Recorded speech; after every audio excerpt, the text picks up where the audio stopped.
ان کو مکہ میں داخل ہونے سے منع کر دیا گیا اور سب کو برہنہ حالت میں طواف کرنے سے نبی صلی اللہ علیہ وسلم نے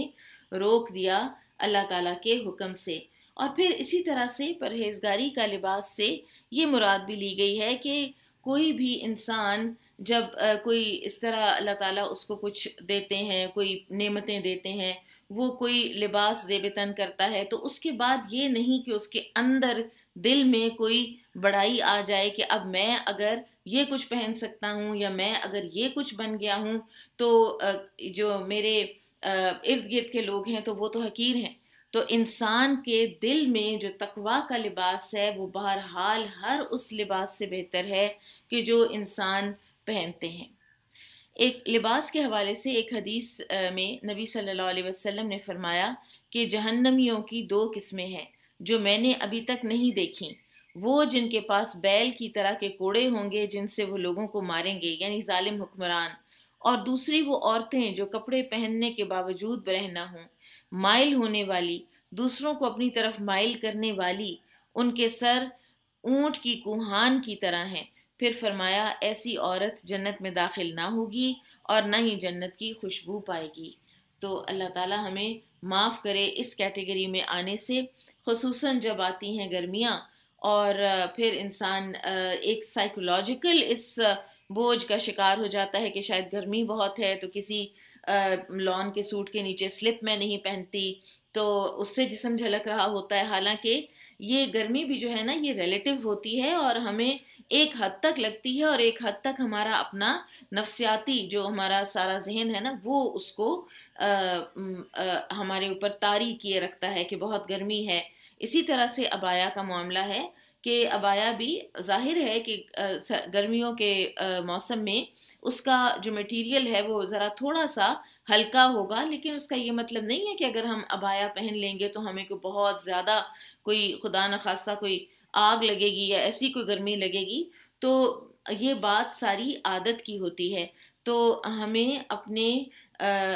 اس چیز کا خیال رکھنا چاہیے کہ اللہ تعالیٰ کو کیا چیز پسند ہے اور اللہ تعالیٰ کس بات سے خوش ہوتے ہیں، نہ کہ یہ کہ اپنا وقتی آرام اور اپنے صرف سائیکولوجیکل کوئی جو اپنی تھاٹس اور فیلنگز ہیں ان کو ہی ہم سیٹسفائی کرتے رہ جائیں۔ تو ہمیں اپنے لباس کا جو ہم ظاہری پہنتے ہیں اور جو کچھ ہمارے باطن میں ہے دونوں ہی بہت ان کا خیال کرنا چاہیے۔ آپ دیکھیے حج کے معاملے میں اللہ سبحانہ وتعالیٰ نے فرمایا تھا کہ زادرہ ساتھ لے لیا کرو اور بہترین زادرہ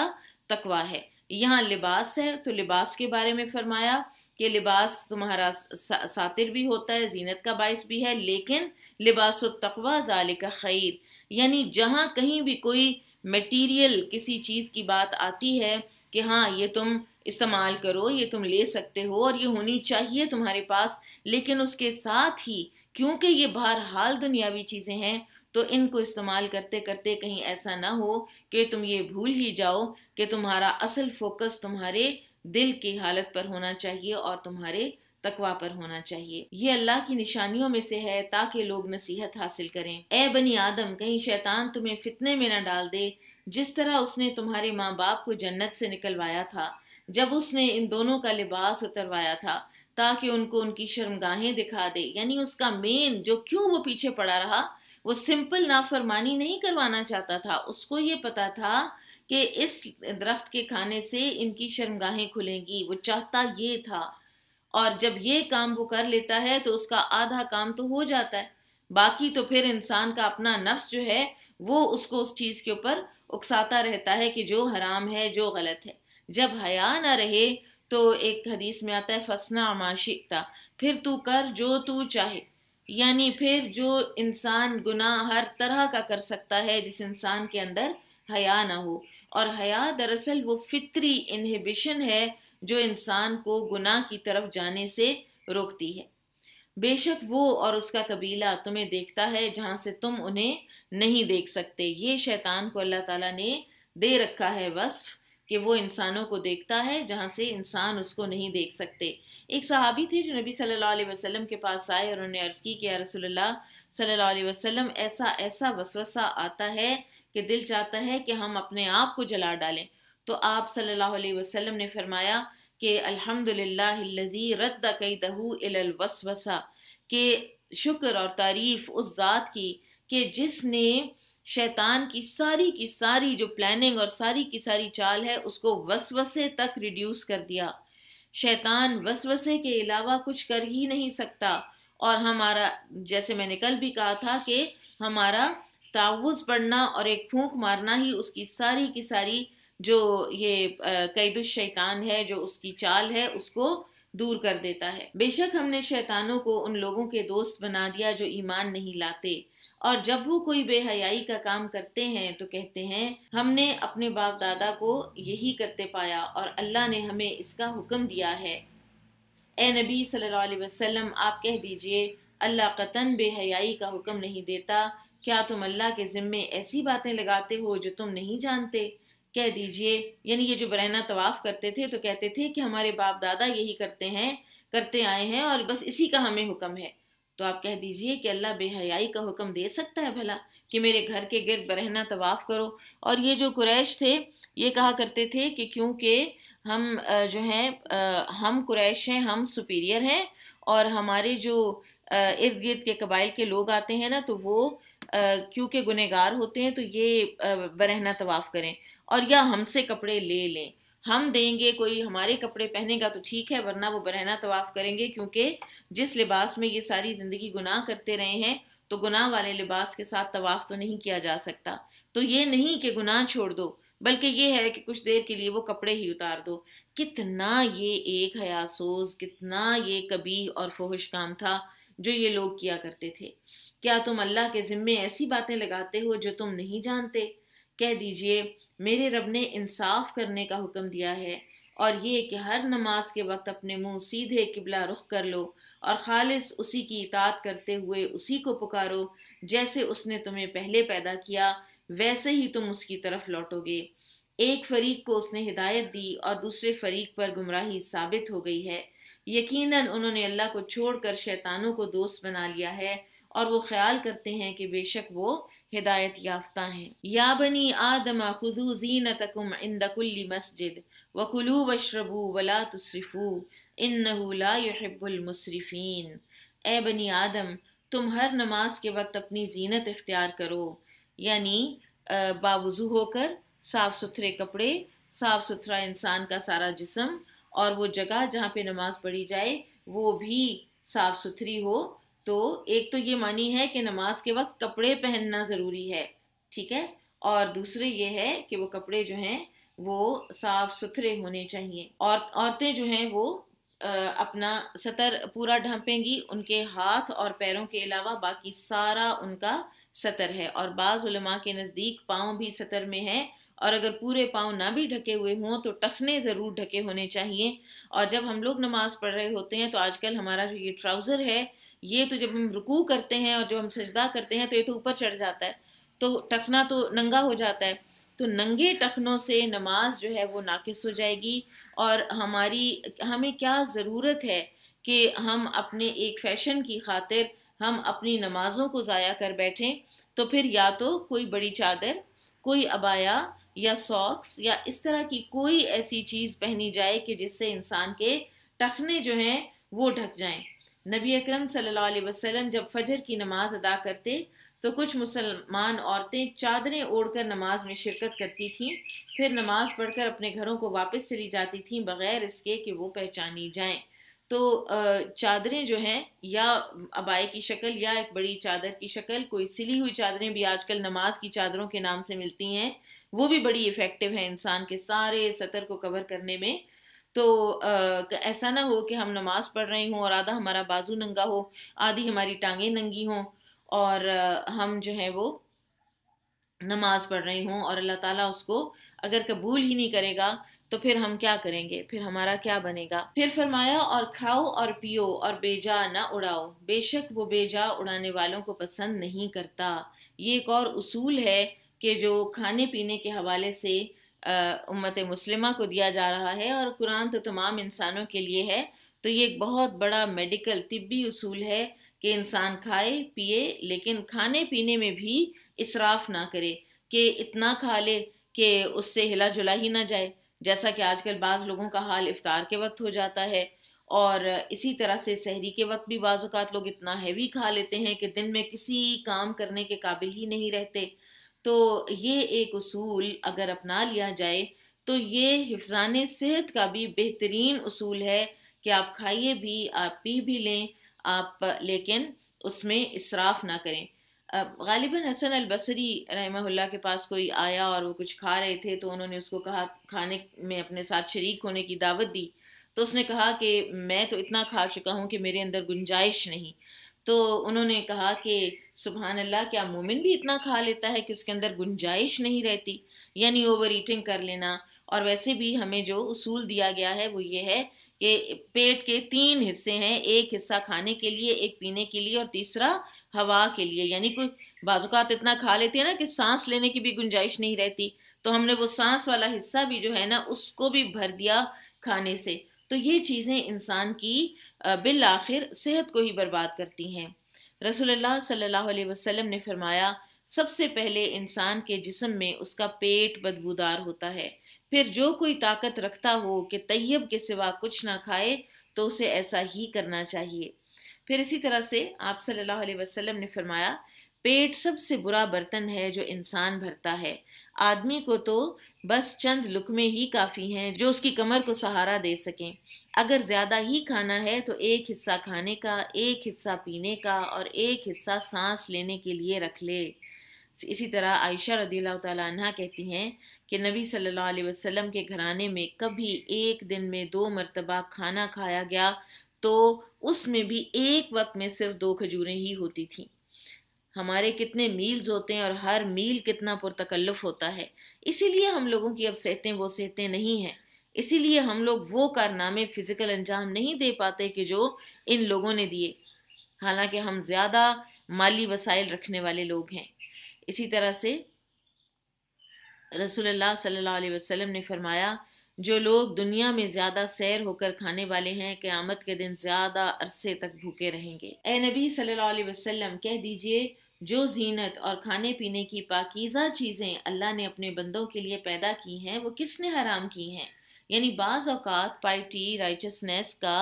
یا تقوی کا ایسا حملہ انسان کے اوپر ہوتا ہے کہ انسان کہتا ہے کہ میں تو حلال کو بھی حرام کر لوں، اور لوگ جو ہیں وہ پاکیزہ چیزیں کھانی بھی چھوڑ دیتے ہیں. آپ دیکھیے کہ یہ بعض جو مذاہب ہیں ان میں جیسے سادھو اور اسی طرح سے رہبانیت میں کچھ نہ کھانا، نہانا نہیں، لمبے عرصے تک لگاتار عبادت میں اس طرح سے وقت گزارنا کہ انسان جو ہے وہ تھک جائے، لیکن ایک ٹانگ پہ کھڑے ہونے کے کئی کئی دنوں تک کے جو راہب ہیں ان کی بھی اس طرح کی کچھ کہانیاں ملتی ہیں. لیکن پھر ہوتا کیا ہے کہ جب انسان حلال کو حرام کرتا ہے، جب انسان خلاف فطرت جاتا ہے تو پھر وہ اس کو زیادہ دیر تک کنٹینیو نہیں کر سکتا. پھر وہ دوسری ایکسٹریم پہ جاتا ہے. وہ جتنا عرصہ کسی ایک حلال سے محروم رہا ہوتا ہے تو اس کی وجہ سے پھر وہ ایک اور ایکسٹریم پہ چل پڑتا ہے، اور جس کی وجہ سے کہ پھر وہ گناہ میں بھی انڈلج کرتا ہے، جیسا کہ بہت سی جو کرسچن موناسٹریز کی ہسٹری ہے اس سے پتہ چلتا ہے. لہٰذا اپنی فطرت کے مطابق حلال کو حلال رکھا جائے، حرام کو حرام رکھا جائے، اور ہر چیز میں اس کے استعمال میں، حلال کے استعمال میں بھی معتدل رہا جائے. تو پھر اللہ تعالیٰ نے اس دنیا میں جو حلال چیزیں بنائی ہیں وہ ہمارے ہی لیے تو بنائی ہیں. کہہ دیجئے یہ پاکیزہ چیزیں دنیا کی زندگی میں ان لوگوں کے لیے بھی ہیں جو ایمان لائے، جبکہ قیامت کے دن یہ خالص مومنوں ہی کے لیے ہوں گی. تو اللہ تعالیٰ نے پیدا تو یہ دنیا میں بھی اہل ایمان ہی کے لیے کی تھیں. یہ چیزیں جو ہے نا دنیا میں بھی اہل ایمان ہی کی خاطر اللہ تعالیٰ نے یہ ساری رونقیں، رعنائیاں، ورائٹی یہ رکھی ہے. لیکن اللہ تعالیٰ کے نزدیک کیونکہ ان دنیاوی نعمتوں کی کوئی حیثیت نہیں ہے تو اللہ تعالیٰ کافر کو بھی دے دیتا ہے. اور آخرت میں تو یہ خالصتاً صرف اور صرف اہل ایمان کے لیے ہوں گی. اسی طرح ہم آیات کو ان لوگوں کے لیے کھول کر بیان کرتے ہیں جو علم رکھتے ہیں. یہاں پر پیچھے ایک بات ہوئی تھی، ذرا سی اس کو تھوڑی سی اور دیکھ لیجئے کہ ہر نماز کے وقت اپنی زینت اختیار کرو. تو جو عبداللہ بن عمر رضی اللہ تعالیٰ عنہ روایت کرتے ہیں کہ نبی صلی اللہ علیہ وسلم نے فرمایا، جب کوئی نماز پڑھے تو وہ 2 کپڑے پہن لیا کرے، کیونکہ اللہ تعالیٰ اس بات کا زیادہ حقدار ہے کہ اس کے لیے زینت اختیار کی جائے۔ اسی طرح سے رسول اللہ صلی اللہ علیہ وسلم نے فرمایا کہ اگر ممکن ہو تو جمعہ کے لیے اپنے کام کاج کے کپڑوں کے علاوہ 2 اور کپڑے بنا کر رکھنے میں کوئی حرج نہیں، یعنی آپ اپنی نماز کے لیے ایکسٹرا کپڑے، صاف ستھرے کپڑے بنا سکتے ہیں۔ تو اب تو یہ ہے کہ ہمارے پاس اتنی بہتات ہے کپڑوں کی، تو پھر یہ نہیں ہے کہ ہم جمعے کے لیے ہر دفعہ ایک نیا جوڑا سلوائیں، لیکن یہ ہے کہ ضرور انسان کو اہتمام کرنا چاہیے۔ پھر رسول صلی اللہ علیہ وسلم نے یہ بھی فرمایا کہ جو جمعے کے دن غسل کرے اور جس قدر وہ پاکی حاصل کرے، پھر تیل لگائے یا خوشبو ملے اور پھر مسجد میں اس طرح جائے کہ 2 آدمیوں کو جدا کر کے ان کے بیچ میں نہ بیٹھے، اور جس قدر اس کی قسمت میں تھا نماز پڑھے، اور پھر جب امام خطبے کے لیے نکلے تو خاموش رہے، تو اس جمعے سے لے کر دوسرے جمعے تک اس کے گناہ بخش دیے جاتے ہیں۔ تو اپنی نمازوں کی حفاظت، اپنے کھانے کی حفاظت، حلال کو حرام نہیں بنانا، حرام کو حلال نہیں بنانا، یہ تعلیمات ہیں جو ہمیں ان آیات میں بڑی خوبصورتی کے ساتھ اللہ سبحانہ و تعالیٰ دے رہے ہیں۔ کہہ دیجئے بے شک میرے رب نے بے حیائی کی باتوں کو حرام ٹھہرایا ہے، چاہے وہ ظاہر ہوں یا چھپی ہوئی، اور گناہ کو اور ناحق ظلم کو بھی، اور یہ بھی حرام ہے کہ تم اللہ کے ساتھ اس چیز کو شریک ٹھہراؤ جس کی اس نے کوئی دلیل نہیں اتاری، اور یہ بھی حرام ہے کہ تم اللہ کے متعلق وہ باتیں کہو جو تم نہیں جانتے، اور ہر امت کے لیے ایک وقت مقرر ہے، تو جب ان کا مقررہ وقت آ جائے گا تو وہ اس سے لمحہ بھر پیچھے ہوں گے اور نہ آگے ہوں گے۔ اے بنی آدم، اگر تمہارے پاس تم میں سے رسول آئیں جو تمہارے سامنے میری آیتیں بیان کریں، تو جنہوں نے پرہیزگاری اختیار کی اور اپنی اصلاح کر لی تو ان پر کوئی خوف نہ ہوگا اور نہ وہ غمگین ہوں گے، اور جن لوگوں نے ہماری آیتوں کو جھٹلایا اور ان سے تکبر کیا، وہی لوگ دوزخی ہیں، وہ اس میں ہمیشہ رہیں گے۔ چنانچہ اس شخص سے بڑا ظالم کون ہے جس نے اللہ کے بارے میں جھوٹ گھڑا یا اس کی آیات کو جھٹلایا؟ یہی لوگ ہیں جن کا لکھا ہوا نصیب انہیں مل جائے گا، یہاں تک کہ ان کے پاس جب ہمارے فرشتے پہنچیں گے جو ان کی روحیں قبض کریں گے تو وہ ان سے کہیں گے آج وہ کہاں ہیں جنہیں تم اللہ کے سوا پکارتے تھے۔ سبحان اللہ، انسان کتنا تنہا ہو جائے گا اور کتنا رسوا کن یہ ایک اس کے لیے موقع ہوگا کہ وہ تنہا فرشتوں کے قبضے میں، اور وہ پوچھ رہے ہیں کہ تمہارے سارے شریک کدھر گئے، وہ جن کا کہ تمہیں دعویٰ تھا، جن کا تمہیں زوم تھا کہ یہ تمہیں بچا لیں گے اللہ سے۔ ایک دفعہ میں نے ایک کتاب پڑھی تھی جس میں یہ لکھا تھا، جس کے بالکل پہلا جو صفحہ تھا نا، اس کے اوپر جو بھی وہ صاحب تھے انہوں نے یہ لکھا ہوا تھا جن کا یہ کلیم تھا کہ میں بچاؤں گا لوگوں کو قیامت کے دن اللہ کے عذاب سے، تو اس کے اوپر انہوں نے لکھا ہوا تھا، میں نے خود اپنی آنکھوں سے یہ جملہ پڑھا کہ جس نے آج دنیا میں میرے جوتے بھی سیدھے کیے تو میں قیامت کے دن اس کی سفارش کروں گا۔ تو اللہ تعالیٰ ایسے انسانوں سے جو اس طرح کے لوگوں کی باتوں میں آ کر اللہ تعالیٰ کے ساتھ ان کو شریک ٹھہراتے ہیں، تو اللہ تعالیٰ ضرور پوچھے گا کہ کہاں ہے وہ شریک جنہیں تم اللہ کے سوا پکارتے تھے؟ وہ جواب دیں گے وہ ہم سے کھو گئے، اور وہ اپنے خلاف گواہی دیں گے کہ بے شک وہ کفر کرنے والے تھے۔ قال ادخلوا فی امم قد خلت من قبلکم من الجن والانس فی النار، اللہ فرمائے گا تم ان امتوں کے ساتھ آگ میں داخل ہو جاؤ جو جنوں اور انسانوں میں سے تم سے پہلے گزر چکی ہیں۔ جب بھی ایک امت آگ میں داخل ہوگی تو وہ اپنے جیسی دوسری امت کو لعنت ملامت کرے گی، اپنے جیسی دوسری امت کو لعنت ملامت کرے گی، یہاں تک کہ جب اس میں وہ سب اکٹھے ہوں گے تو ان کی دوسری جماعت ان کی پہلی جماعت کے بارے میں کہے گی اے ہمارے رب، ان لوگوں نے ہمیں گمراہ کیا تھا، لہٰذا تو انہیں آگ کا دگنا عذاب دے۔ یعنی جن لوگوں کی پوجا پاٹ میں اور جن لوگوں کی خوشامد میں اور جن لوگوں کو اتنا جو ان کو بڑھایا چڑھایا اس دنیا میں، نظریں نیازیں ہر چیز ان کے لیے تھی، تو قیامت کے دن وہی کہیں گے کہ ان کو دگنا عذاب دے کیونکہ انہوں نے ہمیں بہکایا تھا۔ تو اللہ فرمائے گا تم میں سے ہر ایک کے لیے دگنا عذاب ہے مگر تم نہیں جانتے، اور ان کی پہلی جماعت ان کی دوسری جماعت سے کہے گی تمہیں ہم پر کوئی فضیلت حاصل نہیں، چنانچہ تم اس کے بدلے میں عذاب کا مزہ چکھو جو کچھ تم کماتے رہے تھے۔ بے شک جن لوگوں نے ہماری آیات کو جھٹلایا اور ان سے تکبر کیا، ان کے لیے آسمان کے دروازے نہیں کھولے جائیں گے،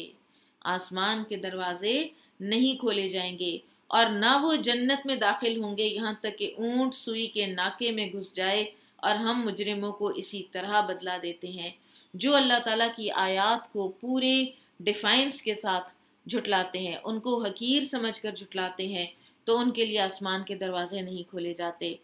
ایک طویل حدیث میں ہمیں پتہ چلتا ہے کہ جب ایک مومن کی جان قبض کرنے کے لیے فرشتے آتے ہیں تو وہ حد نگاہ تک وہ فرشتے ہوتے ہیں، اور وہ ریشم کا کفن لے کر آتے ہیں، اور اس کی جان ایسے نکل جاتی ہے کہ جیسے مشکیزے کا منہ کھولا جائے تو اس میں سے ایک دم پانی نکل جاتا ہے۔ اس کے برعکس جو ایک کافر ہے، جب اس کی اور ایک فاجر کی جب روح قبض کرنے کے لیے فرشتے آتے ہیں تو انتہائی خوفناک اور بھیانک شکلوں والے ہوتے ہیں، اور بدبودار ٹاٹ کا کفن لاتے ہیں، اور اس کی جان اس طرح سے نکلتی ہے کہ جیسے کسی خاردار جھاڑی کے اوپر کوئی کمبل یا کوئی چادر ہو اور اس کو زور سے ایسے رفلی کھینچ لیا جائے بے دردی کے ساتھ، تو جس طرح اس کی وہ کھچ کے آتی ہے، تو اس طرح کافر کی جان جو ہے وہ اس کی جسم سے نکالی جاتی ہے۔ پھر اس کے بعد یہ روح جو ہے اس کو فرشتے اوپر آسمان تک لے کر جاتے ہیں، تو ایک ایک کر کے ہر آسمان کے پر نیک روح کے لیے جو دروازے ہیں وہ کھلتے چلے جاتے ہیں اور ویلکم کیا جاتا ہے اس کو، لیکن فاسق فاجر کافر کے لیے پہلا دروازہ ہی نہیں کھلتا، اور پھر اس کو سجین میں، زمین کی اتھاہ گہرائیوں میں، قید خانے میں اس کو بند کر دیا جاتا ہے اس روح کو۔ اللہ تعالیٰ اس انجام سے ہمیں بچائے۔ اور یہ جو ہے یہاں تک کہ اونٹ سوئی کے ناکے میں گھس جائے، یہ محاورہ ہے اور امپاسبلٹی کے لیے استعمال ہوتا ہے، کہ امپاسبل ہے کہ جنہوں نے تکبر کے ساتھ اللہ تعالیٰ کی آیات کو جھٹلایا کہ وہ کبھی بھی جنت میں داخل ہو سکیں گے، یہ امپاسبل ہے۔ ان کے لیے جہنم ہی کا بچھونا ہوگا اور ان کے اوپر اسی کا اوڑھنا ہوگا، اور ہم ظالموں کو اسی طرح بدلا دیتے ہیں۔ اور جو لوگ ایمان لائے اور انہوں نے نیک عمل کیے تو ہم کسی شخص کو اس کی ہمت سے زیادہ تکلیف نہیں دیتے،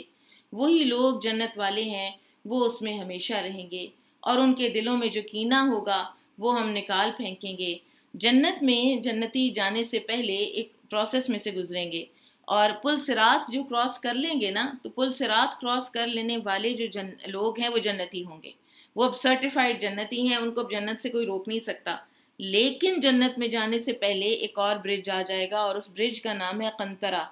اور قنطرہ پر یہ جنتی پھر روک لیے جائیں گے، اور یہاں پر پھر گریڈنگ ہوگی کہ فلاں شخص کس گریڈ میں جا رہا ہے۔ ہو سکتا ہے کہ کوئی اے گریڈ والا جنتی اے پلس میں آ جائے،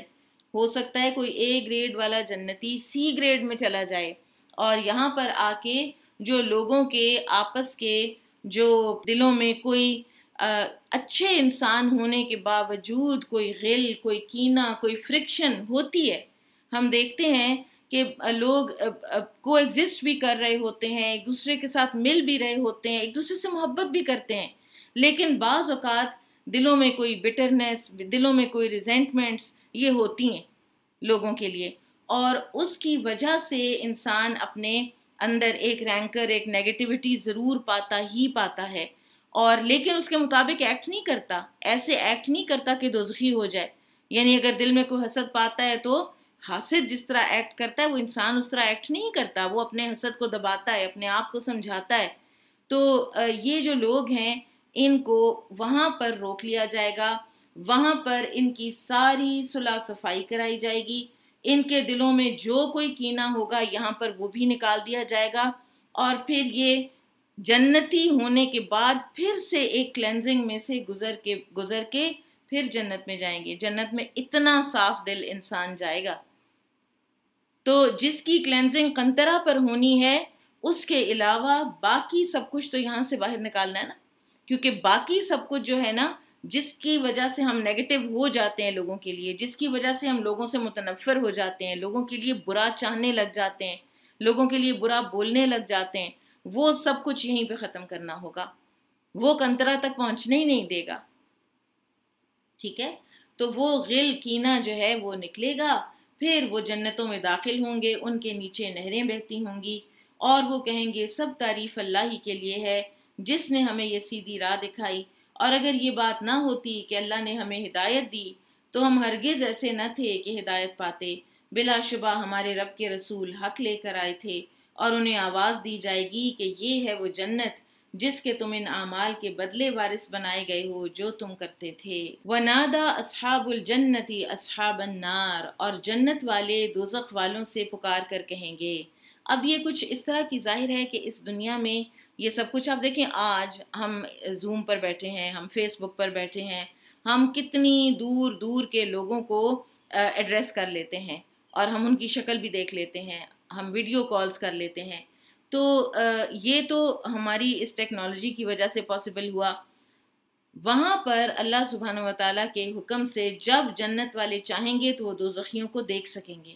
اور لوگوں کو بھی پہچان سکیں گے۔ اللہ تعالیٰ دکھا دے گا اور وہ ان سے پکار کر کہیں گے کہ بے شک ہمارے رب نے ہم سے جو وعدہ کیا تھا وہ ہم نے سچا پایا، تو کیا تم نے بھی وہ وعدہ سچا پایا جو تمہارے رب نے تم سے کیا تھا؟ وہ دوزخی کہیں گے کہ ہاں۔ پھر ایک اعلان کرنے والا ان میں اعلان کرے گا کہ ظالموں پر اللہ کی لعنت ہے۔ وہ لوگ جو اللہ کی راہ سے روکتے تھے اور اس میں ٹیڑھ ڈھونڈتے تھے اور وہ آخرت کا انکار کرنے والے تھے۔ ظالم کون؟ جو اللہ کے راستے سے روکتا بھی ہے۔ آپ دیکھیں کہ آج جو دنیا میں اسلام فوبیا کے نام سے اور اسلام کے اگینسٹ اور اسلام کو نعوذ باللہ ایکسٹریمسٹ ریلیجن ثابت کرنے کے لیے جتنا نیگیٹو پروپیگنڈا کیا جا رہا ہے اللہ کی راہ سے روکنے کے مترادف ہے۔ اور مسلمان عورت کو حجاب نہ لینے دینا، مسلمان مرد کو داڑھی نہ رکھنے دینا اور وہ لباس نہ پہننے دینا کہ جو ان کے دین کا شعار ہے، اور خود چاہے سب کچھ اتار دیں، خود چاہے وہ اس چیز کا کوئی ایشو نہیں ہے، اس پر کوئی تنگی نہیں ہے، لیکن یہ دین سے روکنے کے جو فرق طریقے اس دنیا میں آج بھی رائج ہوئے ہیں، اور اسی طرح سے اس میں ٹیڑھ ڈھونڈنا، اس میں کجی ڈھونڈنا اور اس کے احکامات کو پر اعتراضات کرنا اور ان کی اپنی طرف سے ایک لاجک نکال کے دکھانا اور پھر آخرت کا انکار کرنا۔ دراصل آخرت کا انکار کرنے والے ہی اتنی جرت رکھتے ہیں کہ وہ اللہ کے راستے سے روکیں اور دین میں سے ٹیڑھ تلاش کریں، تو ان لوگوں پر اللہ کی اس دن لعنت ہوگی اور ان دونوں گروہوں کے درمیان پردہ ہوگا، اور اعراف پر کچھ لوگ ہوں گے جو ہر ایک جنتی اور دوزخی کو ان کی خاص علامتوں سے پہچانتے ہوں گے، اور وہ جنتیوں کو پکار کر کہیں گے کہ تم پر سلام ہو۔ اعراف والے ابھی جنت میں داخل نہ ہوئے ہوں گے جبکہ وہ اس کی امید رکھتے ہوں گے۔ اور ان کے بارے میں اعراف جو ہے یہ جنت اور دوزخ کے درمیان کا ایک جگہ کا نام ہے، اور اس میں جو زیادہ ایک حدیث سے ہمیں رائے معلوم ہوتی ہے وہ یہی ہے کہ وہ لوگ جائیں گے کہ جن کی نیکیاں اور برائیاں کے جو پلڑے ہیں نا وہ بالکل بیلنس ہوئے ہوئے ہوں گے، اور وہ ابھی جنت میں داخل تو نہ ہوئے ہوں گے جبکہ وہ اس کی امید رکھتے ہوں گے۔ جنتیوں کو دیکھیں گے تو جنتیوں کو سلام کہیں گے، اور اسی طرح سے دوزخیوں کو دیکھیں گے تو وہ ان کو پہچان لیں گے کہ یہ فلاں ہے، یہ فلاں ہے دوزخ میں پڑا ہوا، اور جب ان کی آنکھیں دوزخیوں کی طرف پھیری جائیں گی تو کہیں گے اے ہمارے رب تو ہمیں ظالم لوگوں کے ساتھ نہ کرنا، کیونکہ کہا جاتا ہے کہ ان کا جو حساب کتاب ہے وہ عرصہ محشر تک پینڈنگ ہوگا، یعنی وہ جو 50,000 سال ہیں یہ اعراف میں یہ بیٹھے سارا دیکھ رہے ہوں گے کہ کوئی جنت میں جا رہا ہے، کوئی جہنم میں جا رہا ہے، اور یہ ساتھ ساتھ اپنے لیے دعائیں کر رہے ہوں گے کہ یا اللہ ہمیں ظالم لوگوں کے ساتھ نہ کرنا۔ اور اعراف والے کچھ ایسے لوگوں کو پکاریں گے جنہیں وہ ان کی خاص علامتوں سے پہچانتے ہوں گے، وہ کہیں گے کہ تمہیں تمہارے گروہ نے کوئی فائدہ نہ دیا اور نہ اس تکبر نے فائدہ دیا جو تم کرتے تھے۔ کیا یہی وہ لوگ ہیں جن کے بارے میں تم قسمیں کھاتے تھے کہ اللہ ان پر رحمت نہیں کرے گا؟ یعنی حقیر سمجھ کر ظلم کرتے چلے جانا کہ ان لوگوں کا کیا ہے۔ ان لوگوں کے آپ دیکھیں کہ آج جو یمن ہے، سیریا ہے، ان میں جو ریفیوجی کیمپس ہیں ان میں ایسی ایسی غم کی اور ایسی ایسی ایک ہولناک دل کو دہلا دینے والی داستانیں ہیں کہ انسان اگر ہمارے اندر کچھ بھی دل کی نرمی ہونا تو ہمارے دل پھٹنے کے قریب آ جائیں ان کو اس طرح سے دیکھ کر۔ تو یہ سب کچھ کیوں ہوتا ہے؟ یہ سب کچھ تبھی ہوتا ہے نا کہ جب ایک کوئی رجیم یا ایک کوئی انسان، کوئی ایک ڈکٹیٹر یہ سوچ رہا ہوتا ہے کہ ان لوگوں کا کیا ہے، ان لوگوں کو یہ دے ڈیزرو دس، اور اس کو بحیثیت انسان ایک دوسرے انسان کی تکلیف نظر نہیں آ رہی ہوتی۔ اور جنتی تو وہ لوگ ہیں کہ نبی صلی اللہ علیہ وسلم نے فرمایا، ایک حدیث کا مفہوم ہے کہ رقیق القلب انسان جو دوسروں کی تکلیف دیکھے تو اس کو تکلیف ہو، وہ اپنے آپ کو اس جگہ پہ رکھ کے دیکھے، اس کو آنسو آئیں، اس کا دل تڑپے کسی کے لیے، تو پھر وہ ظلم نہیں کرے گا دنیا میں۔ پھر وہ کیسے تکبر کے ساتھ کسی دوسرے کو اتنا اپریس کر سکتا ہے؟ تو یہ جو تکبر کے ساتھ لوگوں کو حقیر سمجھنا اور حق کا انکار کرنا جو ہے نا، یہی تو ہے جو انسان سے دنیا میں اتنے بڑے بڑے ظلم کروا لیتا ہے۔ تو ان سے وہ کہیں گے، اعراف والے ان متکبر جہنمیوں سے، کیا یہی وہ لوگ ہیں جن کے بارے میں تم قسمیں کھاتے تھے کہ اللہ ان پر رحمت نہیں کرے گا؟ ان سے تو کہہ دیا گیا ہے کہ تم جنت میں داخل ہو جاؤ، تم پر کوئی خوف نہیں اور نہ تم غمگین ہوگے۔ یعنی وہ کہیں گے کہ دنیا میں تو تم ان کو اتنا حقیر سمجھتے تھے، بالکل ایسے جیسے نبی صلی اللہ علیہ وسلم کو یہ کافر آ کے کہتے تھے کہ آپ کے پاس یہ کیا، جس کو کہتے ہیں نا رف ریف، آپ کے ساتھ یہ کیا نعوذ باللہ ایسے لوگ بیٹھے ہوئے ہیں کہ جن کا نہ کوئی معاشرتی سٹیٹس ہے، اور ہم آپ you expect us to be with them and sit with them and listen to you when they are sitting with you، تو ان کو ہٹائیں۔ تو وہ کہتے تھے کہ اچھا ان کو اللہ نے نبی بنایا ہے، اچھا ایک بنی ہاشم کے یتیم کو اللہ نے نبی بنا دیا ہے۔ اور اسی طرح سے یہ کہ اگر جنت اگر ہے بھی نا، اور اگر حیات بعد الموت ہے بھی، تو وہاں بھی ظاہر ہے کہ ہم اتنے بڑے بڑے چودھری، ہم اتنے بڑے بڑے سردار، تو ہمیں نہیں جنت ملے گی تو کس کو ملے گی پھر؟ تو تم کہتے تھے کہ ان کو جنت نہیں ملے گی، اور یہ یہاں پر جو ایک لوگ ہیں کہ جن کا کوئی سٹیٹس نہیں ہے تو یہ ایسے ہی رہیں گے وہاں پر بھی، تو یہ تو آج جنت کے بادشاہ بنے بیٹھے ہیں۔ تو ان کو تو اللہ تعالیٰ نے کہہ دیا ہے کہ تم پر کوئی خوف نہیں اور نہ تم غمگین ہوگے۔ اور دوزخ والے وہ متکبر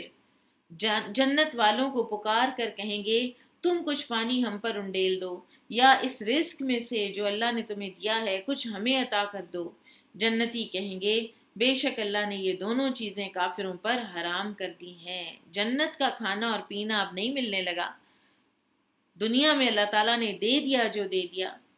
وہ لوگ جنہوں نے اپنے دین کو کھیل اور تماشا بنا لیا اور انہیں دنیا کی زندگی نے دھوکے میں ڈالے رکھا، چنانچہ آج ہم انہیں اسی طرح بدلہ دیں گے جس طرح انہوں نے اپنی اس دنیا کی ملاقات کو بھلا دیا تھا، اور جیسے کہ وہ ہماری آیتوں کا انکار کرتے تھے۔ جو جنت کا پانی ہے وہ تو حرام ہے نا دوزخیوں پر، اور پانی ہی وہ مانگیں گے، پانی اور کھانا، کیونکہ یہ بنیادی ضروریات ہوتی ہیں نا انسان کی۔ تو اس دنیا میں بھی یہی بنیادی ضروریات ہیں انسان کی، اور اسی لیے کھانا کھلانا جنت میں لے جانے والا عمل ہے، اور پانی پلانا بھی جنت میں لے جانے والا عمل ہے۔ انسان کی امیڈیٹ ایک جو فزیکل نیڈ ہے، بھوک اور پیاس، اس کو سیٹسفائی کر دینا۔ ایک انسان کو لٹرلی آپ کو شدید پیاس لگی اور آپ پانی پئیں تو آپ کو ایسے لگتا ہے کہ آپ کے اندر زندگی کی لہر دوڑ گئی ہے۔ اسی طرح سے بھوک سے انسان لٹرلی ہم کہتے ہیں میں بھوک سے فلاں بھوک سے مر رہا ہے، ٹھیک ہے؟ تو وہ واقعی ایک کیفیت انسان کے اوپر کمزوری کی طاری ہوتی ہے کہ جب وہ کھانا کھاتا ہے تو وہ جی اٹھتا ہے۔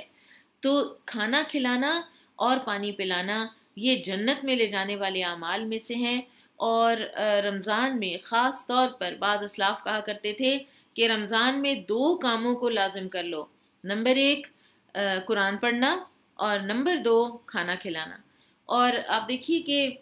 جو کھانا کھلانا ہے نا، اس کا ایک طریقہ تو یہ ہو سکتا ہے کہ آپ راشن دے دیں، لیکن ظاہر ہے کہ پھر وہ محنت کریں گے، وہ پکائیں گے، اور جو آپ ان کو راشن دیں گے وہ اسی میں سے کچھ اپنے لیے کھانا پکائیں گے نا۔ لیکن کبھی ایسا بھی ہونا چاہیے کہ آپ اپنے گھر میں پکا لیں، یا آپ پکوا لیں، آپ پکا پکایا فریش اور ایک عمدہ لیول کا جو کھانا ہے جو آپ خود بھی کھاتے ہیں تو وہ بھی لوگوں کو کھلایا کریں۔ اور خاص طور پر رمضان میں یہ بھی کیا جا سکتا ہے کہ آپ اپنے گھر سے جو آپ کے لیے پکتا ہے اس میں سے 1 میل تو ضرور نکل سکتا ہے کسی انسان کا، اور وہ کسی باہر کسی چلتے ہوئے کو دے دیں تاکہ وہ وہی کھا لے، فریش اور ٹیسٹی، جو آپ کے گھر میں آپ کے لیے پکا ہے۔ تو یہ جنت میں لے جانے والے اعمال میں سے ہے۔ ابن عباس رضی اللہ عنہ سے پوچھا گیا کہ کون سا صدقہ افضل ہے، تو انہوں نے کہا کہ پانی پلانا،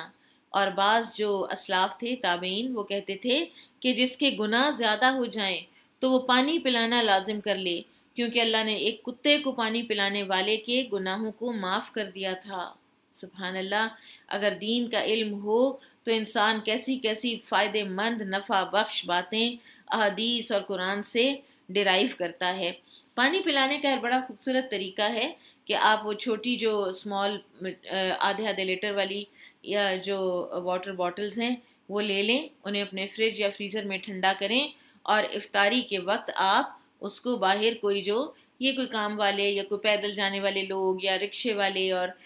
یا اگر آپ باہر سڑک پر ہیں یا آپ کے پاس ایسا کوئی وسائل موجود ہیں کہ آپ اس وقت ذرا سا باہر جا سکیں، تو آپ یہ ٹریفک پولیس والے جو لوگ ہوتے ہیں ان میں بانٹ دیں، تو ٹھنڈا پانی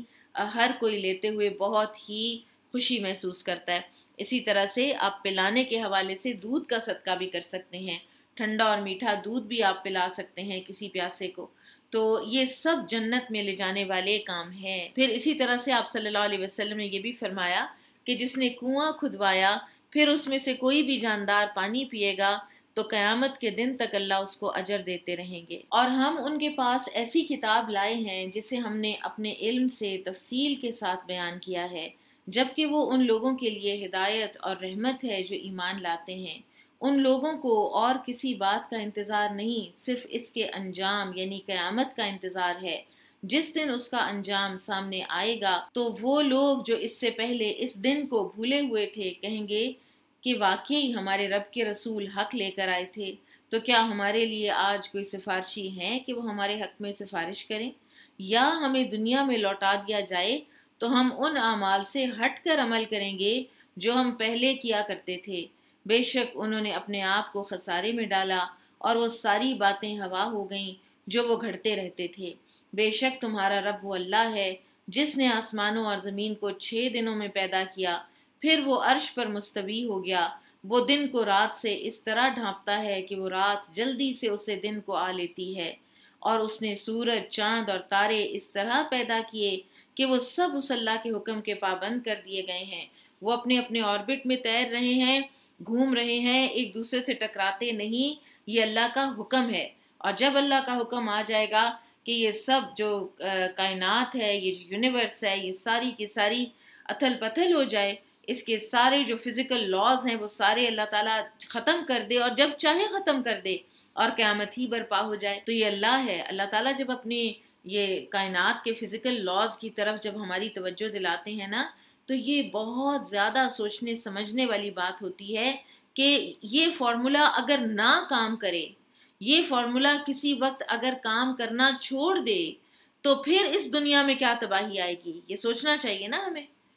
تو یہ عین کسی بھی وقت ہو سکتا ہے، وہی اللہ جس نے یہ فارمولاز بنائے ہوئے ہیں وہی ان کو کسی بھی وقت نل اینڈ وائڈ بھی کر سکتا ہے۔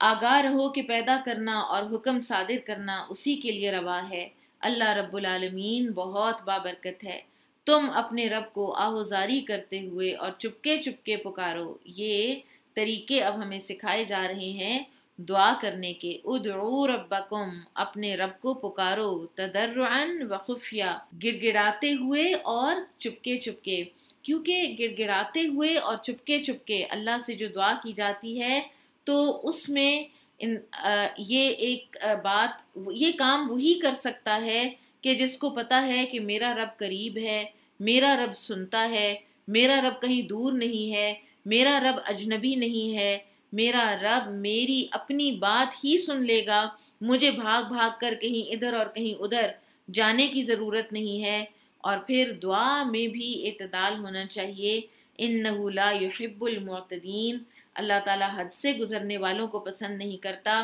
یعنی چیخ چیخ کر، اور جیسے یہ ہوتی ہیں نا گا گا کر دعائیں کرنا، اونچی اونچی آواز میں دعائیں کرنا، اور اسی طرح سے یہ ہمارا بہت زیادہ ایک بن گیا ہے معمول کہ ہم خود دعا کرنے کی بجائے لوگوں کو کہتے ہیں کہ آپ دعا کریں اور ہم پیچھے آمین کہیں گے. تو دعا اللہ تعالیٰ سب سے زیادہ اس دعا کو پورا کرتے ہیں جو انسان خود اپنے لیے کرتا ہے، کیونکہ جو آہوزاری اس دعا میں ہوتی ہے وہ تو کسی اور میں ہو ہی نہیں سکتی. کوئی دوسرا اس طرح تڑپ کر آپ کے لیے دعا نہیں کر سکتا جس طرح سے آپ خود اپنے لیے کرتے ہیں. آپ دیکھیں امام بخاری رحمہ اللہ کی والدہ کی دعا تھی جس کی وجہ سے ان کی بینائی لوٹی تھی. وہ بلائنڈ ہوتے چلے جا رہے تھے اور آلموسٹ بعض نے لکھا ہے کہ ہو چکے تھے، اور وہ تہجد میں اٹھتی تھیں اور وہ اس طرح دعائیں کرتی تھیں کہ اللہ تعالیٰ نے ان کی دعا سن لی. بلکہ صرف سنی ہی نہیں، ابراہیم علیہ السلام کے ذریعے سے ان کو خوشخبری دی. ابراہیم علیہ السلام ان کی خواب میں آئے اور انہوں نے کہا کہ اللہ تعالیٰ نے تمہاری دعاؤں کی وجہ سے تمہارے بچے کی بینائی لوٹا دی ہے. تو پکاریں اپنے رب کو. زکریا علیہ السلام نے جب اپنے رب کو پکارا تھا ساری زندگی کے بانجھ پن کے بعد، اور یعنی تھرو آؤٹ پکارتے رہے ہوں گے ضرور، لیکن جب اس طرح جس کا ذکر اللہ تعالیٰ نے قرآن میں کیا ہے جس دعا کا، وہ اس وقت تھی کہ جب بڑھاپا شدید ہو چکا تھا، ساری زندگی سے بیوی بانجھ تھی. اور اس وقت بھی اللہ سبحانہ و تعالیٰ فرماتے ہیں کہ جب اس نے پکارا اپنے رب کو نداءً خفیہ، چپکے چپکے اس نے اپنے رب کو پکارا. تو اپنے رب کو پکارنے کے ایٹیکیٹس جو ہیں وہ ہمیں آنے چاہیے. انہ لا یحب المعتدین، کہ اللہ تعالیٰ حد سے گزرنے والوں کو پسند نہیں کرتا. کہ دعا میں بھی اس طرح سے حد سے گزرنا کہ جو وہ ایٹیکیٹس بالائے طاق رکھ دینا جو اللہ کو پسند ہیں. اور زمین کی اصلاح کے بعد تم اس میں فساد نہ کرو، اور اللہ کو خوف سے اور طمع کرتے ہوئے پکارو. اگلے دو ایٹیکیٹس کہ اپنے دل میں خوف ہو کہ یا اللہ میرے گناہوں کی وجہ سے کہیں ایسا نہ ہو کہ میری دعا قبول ہی نہ ہو، اور طمع ہو کہ نہیں اللہ تعالیٰ ضرور میری دعا قبول کرے گا. پوری امید کے ساتھ، پورے یقین کے ساتھ دعا مانگنی چاہیے. اور نبی صلی اللہ علیہ وسلم نے یہ بھی فرمایا کہ جب تم میں سے اللہ سے کچھ مانگے کوئی تو وہ بڑی بڑی چیزیں مانگا کرو، ایسی چیزیں جو تمہارے ذہن میں ہو سکتا ہے امپاسبل ہوں، کیونکہ وہ اپنے رب سے مانگ رہا ہوتا ہے. اور دعا کبھی بھی چھوڑنی نہیں چاہیے مانگنا. اور اسی طرح سے یہ کہ دعا یا تو ویسی ہی قبول ہو جاتی ہے یا ایز اٹ از مل جاتا ہے، یا کچھ عرصے کے بعد وہی چیز مل جاتی ہے، یا اس کے بدلے کچھ اور مل جاتا ہے، کوئی اور خیر نازل ہو جاتی ہے. اور یا قیامت کے دن کے لیے، کیونکہ الدعاء هو العبادہ، دعا ہی عبادت ہے، وہ ورشپ ہے، وہ ایک ورشپ کا ایکٹ ہے جو ایک انسان لگاتار کرتا رہا دنیا میں، تو وہ قیامت کے دن اس کا اجر پائے گا. خاص طور پر ان دعاؤں کا کہ جو پھر اس کی دنیا میں قبول نہیں ہوئی تھیں. پھر اسی طرح سے ہے کہ کچھ مواقع ہوتے ہیں کہ جن پر دعا جو ہے وہ قبول زیادہ ہوتی ہے. کچھ ٹائمز ایسے ہوتے ہیں، رمضان میں تو سحر کا وقت انسان اٹھا ہوا ہوتا ہے، وہ تو ہر پورا سال ہر وہ جو سحری کا وقت ہے وہ قبولیت دعا کی گھڑیاں ہوتی ہیں. پھر اللہ تعالیٰ آسمان دنیا پر ہوتے ہیں، پکار رہے ہوتے ہیں. کوئی ہے جو مغفرت کا طلبگار ہو، کوئی ہے جس کو کچھ چاہیے تو وہ مجھ سے مانگے اور میں اس کو دوں. اسی لیے بعض علماء یہ کہتے ہیں کہ اگر آپ کو کوئی چیز بہت ڈیسپریٹلی اللہ تعالیٰ سے چاہیے اور پھر آپ تہجد میں اٹھ کر وہ نہیں مانگتے تو پھر آپ نے پوری طرح سے تو اس کو مانگا ہی نہیں اللہ تعالیٰ سے. پھر افطار کا وقت روزے دار کے لیے قبولیت دعا کا ایک بہت قیمتی موقع ہوتا ہے جو ہم اپنی ٹرالی دیکھتے دیکھتے گزار دیتے ہیں کہ آج کیا ہے اور کیا نہیں ہے، اور کیا ابھی تک کچن میں سے پہنچا ہے اور کیا نہیں پہنچا، اور کیا ابھی میں نے تلنا ہے اور کیا ابھی میں نے نہیں تلنا. اور وہ وقت ہوتا ہے دعاؤں کی قبولیت کا. پھر یہ کہ عام دنوں میں بھی جو مواقع ہیں، مثلاً اذان اور اقامت کے درمیان دعا قبول ہوتی ہے. فرض نماز کے بعد دعا قبول ہوتی ہے. آپ نیک اعمال کے بعد بھی دعا کرنی چاہیے. مثلاً آپ قرآن حکیم کی تلاوت کرتے ہیں تو اس کے بعد آپ دعا کیجئے تو انشاءاللہ وہ دعائیں بھی قبولیت کا زیادہ احتمال رکھتی ہیں. اور اسی طرح سے دعا کو پورے ایٹیکیٹس کے ساتھ جیسے تسبیحات کے ساتھ اور درود کے بعد پھر مانگا جائے تو وہ زیادہ چانسز ہوتے ہیں اس کی قبولیت کے. پھر کچھ کلمات ایسے ہیں کہ جن کو پڑھنے سے دعاؤں کی قبولیت میں اضافہ ہوتا ہے اور ان کا تذکرہ جو ہے وہ ہمیں حدیث میں دعاؤں میں ملتا ہے. مثلاً ایک صحابی تھے وہ یہ دعا کر رہے تھے یا بدی السماوات والارض یا حیو یا قیوم انی اسألوکا، اور اس کے بعد اپنی حاجت جو ہے وہ رکھ رہے تھے کہ اے زمین و آسمان کو پیدا کرنے والے نئے سرے سے، اور اے زندہ اور قائم، میں تجھ سے سوال کرتا ہوں۔ تو اس طرح کے جو کلمات ہیں جن کے بارے میں نبی صلی اللہ علیہ وسلم نے فرمایا کہ ان کو پڑھنے سے، ان کے بعد دعا کرنے سے دعا قبول ہوتی ہے، تو پھر ان کو بھی اختیار کرنا چاہیے۔ ان کے علاوہ اور بھی بہت سے ایسے کلمات ہمیں حدیث سے ملتے ہیں۔ پھر اسی طرح سے یہ کہ جو اسماء الحسنی ہیں ان کے ذریعے سے اللہ کو جو ہم پکارتے ہیں تو وہ بھی دعاؤں کی قبولیت میں اضافے کا باعث ہوتے ہیں۔ اور کچھ جگہیں ایسی ہیں کہ جہاں پر جو ہے دعا وہ قبول ہوتی ہے، مثلا حرمین میں۔ پھر اسی طرح سے آب زمزم پینے کے بعد پھر یہ کہ انسان جو مسافر ہوتا ہے اس کی دعا قبول ہوتی ہے، پھر مظلوم کی بد دعا قبول ہوتی ہے، پھر اسی طرح سے باپ کی دعا قبول ہوتی ہے، بارش کے وقت پر دعا قبول ہوتی ہے۔ تو یہ ہمیں اپنے کانشیس رہنا چاہیے کہ یہ مواقع اللہ تعالیٰ کتنے زیادہ دیتے ہیں۔ آپ دیکھیں کتنی بارش ہو رہی ہے کل سے، تو دعائیں کیجئے، اپنے دل کی مرادیں اپنے رب سے مانگیے۔ وہ جو اتنا سخی رب ہے کہ اتنا پانی برسا رہا ہے،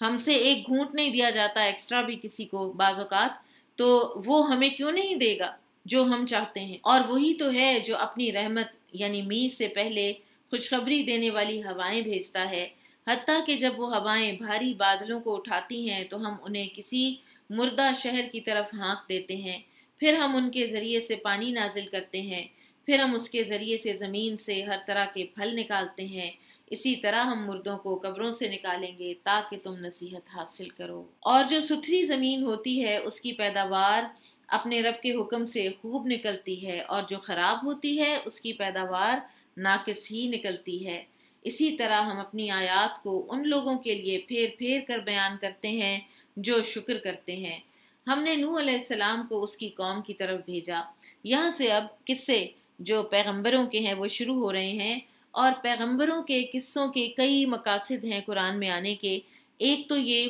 کہ نبی صلی اللہ علیہ وسلم کے دل کو ایک ثبات دینا کہ اگر آپ کے ساتھ کچھ ایسا ہو رہا ہے تو یہ پچھلے لوگوں کے ساتھ بھی ہوا ہے، پچھلے انبیاء کے ساتھ بھی ہوا ہے۔ پھر اسی طرح سے یہ بھی جو قصص الانبیاء ہیں ان کا مقصد ہوتا ہے کہ انسان سٹوری ٹیلنگ سے زیادہ سیکھتا ہے، اور سٹوری ٹیلنگ ایک بہت ماڈرن بھی اب ایک طریقہ جو ہے سکھانے کا، سمجھانے کا، وہ یہ ہے کہ کہانی کے ذریعے سے نصیحت کی جائے۔ جیسے نصیحت آموز حکایات ہیں، کہانیاں ہیں، تو یہ تو سچی کہانیاں ہیں، ان سے بڑی سچی کہانیاں تو کوئی ہو ہی نہیں سکتی جن کو کہ اللہ تعالیٰ نے قرآن میں نازل فرما دیا۔ تو سب سے پہلے اب یہ نوح علیہ السلام کا واقعہ آ رہا ہے۔ نوح علیہ السلام آدم علیہ السلام کے بعد یہ نبی بھی ہیں اور یہ رسول بھی ہیں، اور ان کا جو علاقہ تھا جس میں یہ کرتے تھے تبلیغ، وہ عراق کا علاقہ بتایا جاتا ہے۔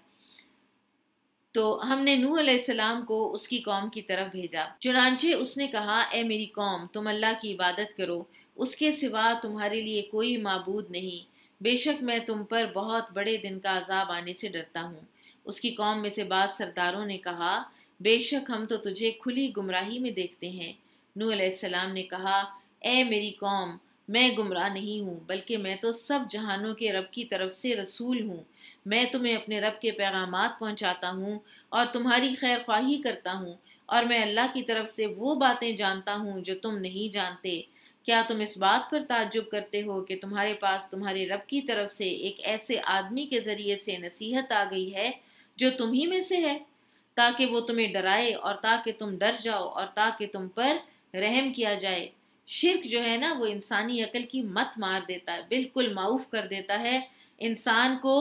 ہدایت گمراہی نظر آنے لگ جاتی ہے، یعنی وہ ہدایت کو گمراہی سمجھتا ہے اور گمراہی کو ہدایت سمجھنے لگ جاتا ہے۔ پھر انہوں نے نوح علیہ السلام کو جھٹلایا تو ہم نے اسے اور ان لوگوں کو جو اس کے ساتھ ایمان لائے تھے کشتی میں بچا لیا، اور ہم نے ان لوگوں کو غرق کر دیا جو ہماری آیتوں کو جھٹلاتے تھے۔ بے شک وہ لوگ دل کے اندھے تھے۔ اور ہم نے قوم عاد کی طرف ان کے بھائی ہود علیہ السلام کو بھیجا۔ اس نے کہا اے میری قوم، یہ عربز تھے، آج جو ہے نا یہ عرب کی سب سے جو قدیم ترین جو ایک قوم ہے، یہ وہ تھے۔ اے میری قوم، تم اللہ کی عبادت کرو، اس کے سوا تمہارے لیے کوئی معبود نہیں، کیا پھر تم ڈرتے نہیں؟ اس کی قوم میں سے کافر چودھری کہنے لگے، بے شک ہم تجھے بے وقوفی میں پڑا دیکھتے ہیں، اور بے شک ہم تجھے جھوٹوں میں شمار کرتے ہیں۔ ہود علیہ السلام نے کہا، اے میری قوم، میں بے وقوف نہیں ہوں، بلکہ میں تو سب جہانوں کے رب کی طرف سے رسول ہوں۔ میں اپنے رب کے پیغامات تمہیں پہنچاتا ہوں، اور میں تمہارا خیرخواہ اور امین ہوں۔ کیا تم اس بات پر تعجب کرتے ہو کہ تمہارے رب کی طرف سے تمہارے پاس ایک ایسے آدمی کے ذریعے سے نصیحت آئی ہے جو تمہی میں سے ہے، تاکہ وہ تمہیں ڈرائے؟ اور یاد کرو جب اس نے قوم نوح کے بعد تمہیں زمین میں ایک دوسرے کا جانشین بنایا اور تمہیں قد و قامت میں بڑھایا، لہٰذا تم اللہ کی نعمتیں یاد کرو تاکہ تم فلاح پاؤ۔ انہوں نے کہا، کیا تو ہمارے پاس اس لیے آیا ہے کہ ہم ایک اکیلے اللہ کی عبادت کریں اور انہیں چھوڑ دیں جن کی ہمارے باپ عبادت کرتے تھے؟ یعنی سب سے بڑی جو ان کے پاس دلیل ہوتی ہے وہ کیا ہوتی ہے کہ ہمارے رسم و رواج یہی چلے آ رہے ہیں، ہمارے آباء و اجداد یہی کچھ کرتے تھے۔ یعنی ساری گمراہی کی بنیاد اگر آباء و اجداد کی تقلید ہے تو پھر انسان اس کو چھوڑ کیوں نہیں دیتا جب حق آ جاتا ہے؟ اس لیے کہ انسان کے اپنے انٹرسٹ اسی میں ہوتے ہیں۔ انسان کی اپنی وفاداریاں اپنے آباء و اجداد کے ساتھ اگر اتنی ہیں تو پھر آباء و اجداد کے جیسے مکانوں میں رہیں، آباء و اجداد کی طرح کے سادہ سمپل کھانے کھائیں، پھر سارا کچھ وہی کریں نا، دنیاوی لحاظ سے بھی وہی کچھ کریں جو آباء و اجداد کرتے تھے۔ اس سے آگے کیوں بڑھتے ہیں تہذیب اور تمدن میں؟ اتنی ترقی کیوں کر جاتے ہیں کہ وہ جن گھروں میں رہتے تھے تو آج ہم حیران اور دنگ رہ جاتے ہیں کہ وہ اتنی بیئر منیمم جو فیسلٹیز تھیں ان کے ساتھ کیسے رہ لیتے تھے۔ تو پھر رہیں دنیاوی زندگی میں بھی تو آباء و اجداد کی تقلید کریں، پھر اگر دینی زندگی میں کرنی ہے تو۔ چنانچہ اگر تو سچوں میں سے ہے تو ہم پر وہ عذاب لے آ جس سے تو ہمیں ڈراتا ہے۔ ہود علیہ السلام نے کہا، تمہارے رب کی طرف سے تم پر عذاب اور غضب نازل ہوا ہی چاہتا ہے۔ کیا تم مجھ سے ان ناموں کے بارے میں جھگڑتے ہو جو تم نے اور تمہارے آباء و اجداد نے رکھ لیے ہیں؟ اللہ نے ان کی کوئی دلیل نازل نہیں فرمائی، چنانچہ تم انتظار کرو، بے شک میں بھی تمہارے ساتھ انتظار کرنے والوں میں سے ہوں۔ پھر ہم نے ہود علیہ السلام کو اور ان لوگوں کو جو اس کے ہمراہ تھے اپنی رحمت کے ساتھ نجات دی، اور ہم نے ان لوگوں کی جڑ کاٹ دی جنہوں نے ہماری آیات کو جھٹلایا اور وہ ایمان لانے والے نہ تھے۔ اور ہم نے قوم سمود کی طرف ان کے بھائی صالح علیہ السلام کو بھیجا۔ صالح نے کہا، اے میری قوم، تم اللہ کی عبادت کرو۔ قوم عاد کے بعد قوم سمود بسی تھی۔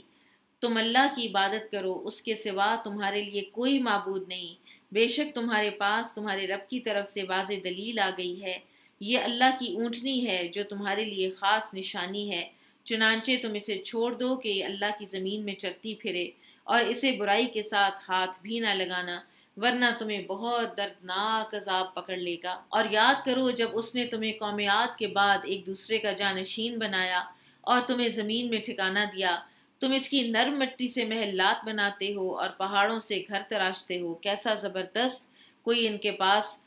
ٹیکنیک تھی انجینئرنگ کی کہ یہ پہاڑ تراش کے گھر بنا لیتے تھے۔ یہ بہت بڑی بات ہے، ہم آج بھی نہیں کر سکتے۔ بہت ترقی یافتہ تھے یہ لوگ اس لحاظ سے۔ چنانچہ تم اللہ کی نعمتیں یاد کرو اور زمین میں فسادی بن کر مت پھرو۔ لیکن ان کی جو یہ اتنی ہیوج ترقی تھی اس کی وجہ سے ان کے اندر تکبر آ گیا تھا، وہ اپنے آپ کو بہت بڑا سمجھتے تھے کہ ہمیں کون سی آفت آ کے تو عذاب دے سکتی ہے، ہم تو ان گھروں میں گھس جائیں گے۔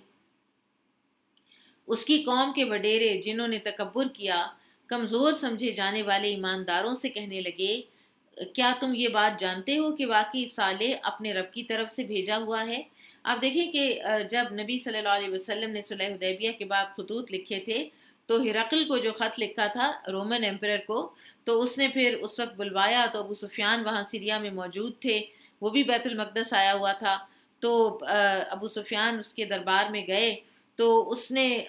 سوالات پوچھے کچھ ہرقل نے، تو ان سوالات میں سے ایک سوال یہ تھا کہ اس پر ایمان لانے والے جو لوگ ہیں وہ ہیں کہ جو بڑے بڑے امیر کبیر ہیں، سردار ہیں، یا کمزور لوگ ہیں؟ تو ابو سفیان اس وقت ابھی مسلمان نہیں ہوئے تھے، اور انہوں نے بتایا تھا کہ کمزور سمجھے جانے والے لوگ جو ہیں وہ اس پر ایمان لائے ہیں۔ تو ہرقل نے کہا تھا کہ انبیاء پر شروع میں ایمان لانے والے یہی کمزور طبقات ہی ہوتے ہیں۔ اور یہاں پر بھی آپ دیکھیں کہ صالح علیہ السلام پر بھی ایمان لانے والے کمزور ہی تھے۔ اور یہاں پر ایک اور چیز بھی دیکھیے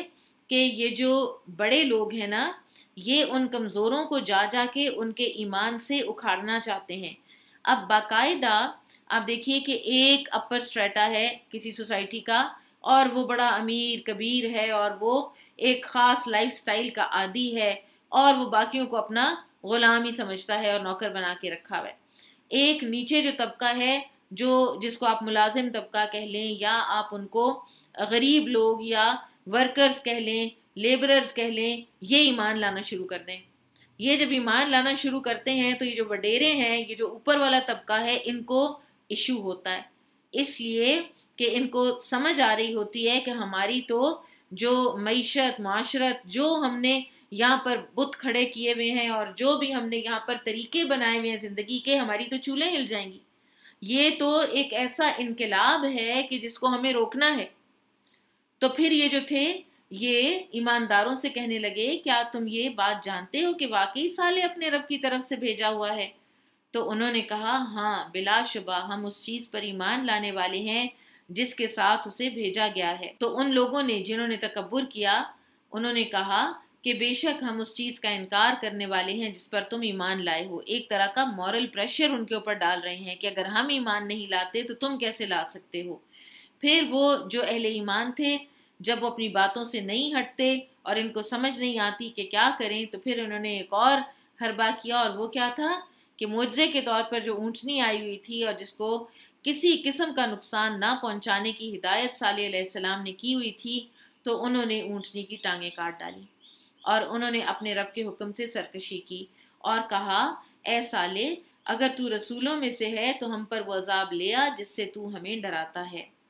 پھر انہیں زلزلے نے آ لیا، چنانچہ وہ اپنے گھروں میں مردہ گھٹنوں کے بل گرے پڑے تھے۔ یعنی وہی گھر جن کی انہیں اتنی ایک تسلی تھی کہ ان گھروں میں تو ہمیں کوئی کچھ ہلا نہیں سکتا، اور یہ بڑے مضبوط گھر ہیں، اور انہی گھروں کے اندر وہ گرے پڑے تھے۔ اس کے بارے میں ایک ہسٹورین جو ابن بطوطہ، ان کے بارے میں آتا ہے کہ 8ویں صدی ہجری میں وہ سیاحت کرتے کرتے یہاں سے گزرے، اور انہوں نے یہاں پر جو مکانات، یہ ابھی بھی موجود ہیں یہ مکانات، اور کیونکہ یہ عذاب والی جگہ ہے تو اس لیے اس کو اتنا پروموٹ نہیں کیا جاتا یہاں پہ جانا، لیکن وہ کہتے ہیں کہ انہوں نے اپنی یادداشتوں میں لکھا ہے کہ اندر ان کے جو گھر ہیں ان میں ابھی بھی کہیں نہ کہیں، یہ 8ویں صدی ہجری کی بات ہے، کوئی گلی سڑی انسانی ہڈیاں بھی موجود ہیں، پڑی ہوئی ہیں۔ سبحان اللہ، اس طرح اللہ تعالیٰ نے اس قوم کو رسوا کیا۔ تب صالح علیہ السلام نے ان سے منہ پھیرا اور کہا، اے میری قوم، بے شک میں نے تمہیں اپنے رب کا پیغام پہنچا دیا تھا، اور میں نے تمہیں نصیحت کی تھی، لیکن تم نصیحت کرنے والوں کو پسند نہیں کرتے۔ اور لوط علیہ السلام کو بھیجا جب اس نے اپنی قوم سے کہا، کیا تم ایسی بے حیائی کرتے ہو جو تم سے پہلے دنیا والوں میں سے کسی نے بھی نہیں کی؟ آپ دیکھیں کہ وہ پہلے لوگ تھے جنہوں نے اس کی طرح ڈالی، اور آج تو اس دنیا میں اس کو پوری، جو وہ تو ایک قوم تھی، آج پورے گلوب کے اوپر یا یہ لیگلائزڈ ہے، یا اندر خانے اس کو اس کبھی فعل کو سر انجام دیا جاتا ہے، لیکن یہ اتنا زیادہ پھیل چکا ہے کہ جتنا ہمارے اندازے سے کہیں زیادہ ہے۔ بے شک تم جنسی خواہش پوری کرنے کے لیے عورتوں کو چھوڑ کر مردوں کے پاس آتے ہو، بلکہ تم لوگ حد سے بڑھ جانے والے ہو۔ اور اس کی قوم کا جواب بس یہی تھا کہ انہوں نے کہا کہ انہیں اپنی بستی سے نکال دو، بے شک یہ لوگ بڑے پاک صاف بنتے ہیں۔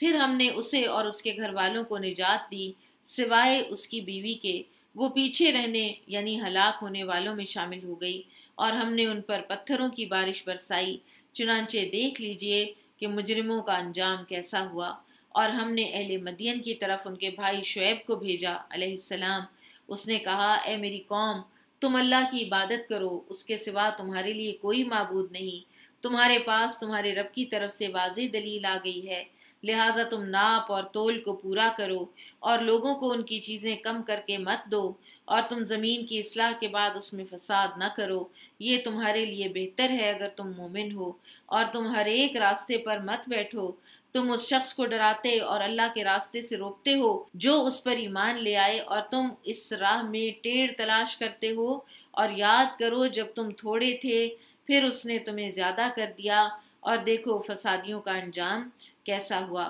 اب یہاں پر قوم شعیب جو ہیں ان کے کیا کیا جرائم تھے۔ نمبر 1، یہ ناپ تول میں کمی کرتے تھے، لوگوں کو جب دیتے تھے تو کم کر کے دیتے تھے، لیتے وقت زیادہ یا پورا لیتے تھے، اور اسی طرح سے رہزنی بھی کرتے تھے، راستوں میں بیٹھتے تھے، لوگوں کو ڈراتے تھے، اور اسی طرح اللہ کے راستے سے بھی روکتے تھے۔ اور اگر تم میں سے کچھ لوگ اس حکم پر ایمان لے آئے ہیں جو مجھے دے کر بھیجا گیا ہے، اور کچھ دوسرے ایمان نہیں لائے ہیں، تو تم ذرا صبر کرو یہاں تک کہ اللہ ہمارے درمیان فیصلہ کر دے، اور وہ سب سے بہتر فیصلہ کرنے والا ہے۔ یہ جو فیصلہ ہے یہ دنیا میں بھی ہو سکتا ہے، لیکن جو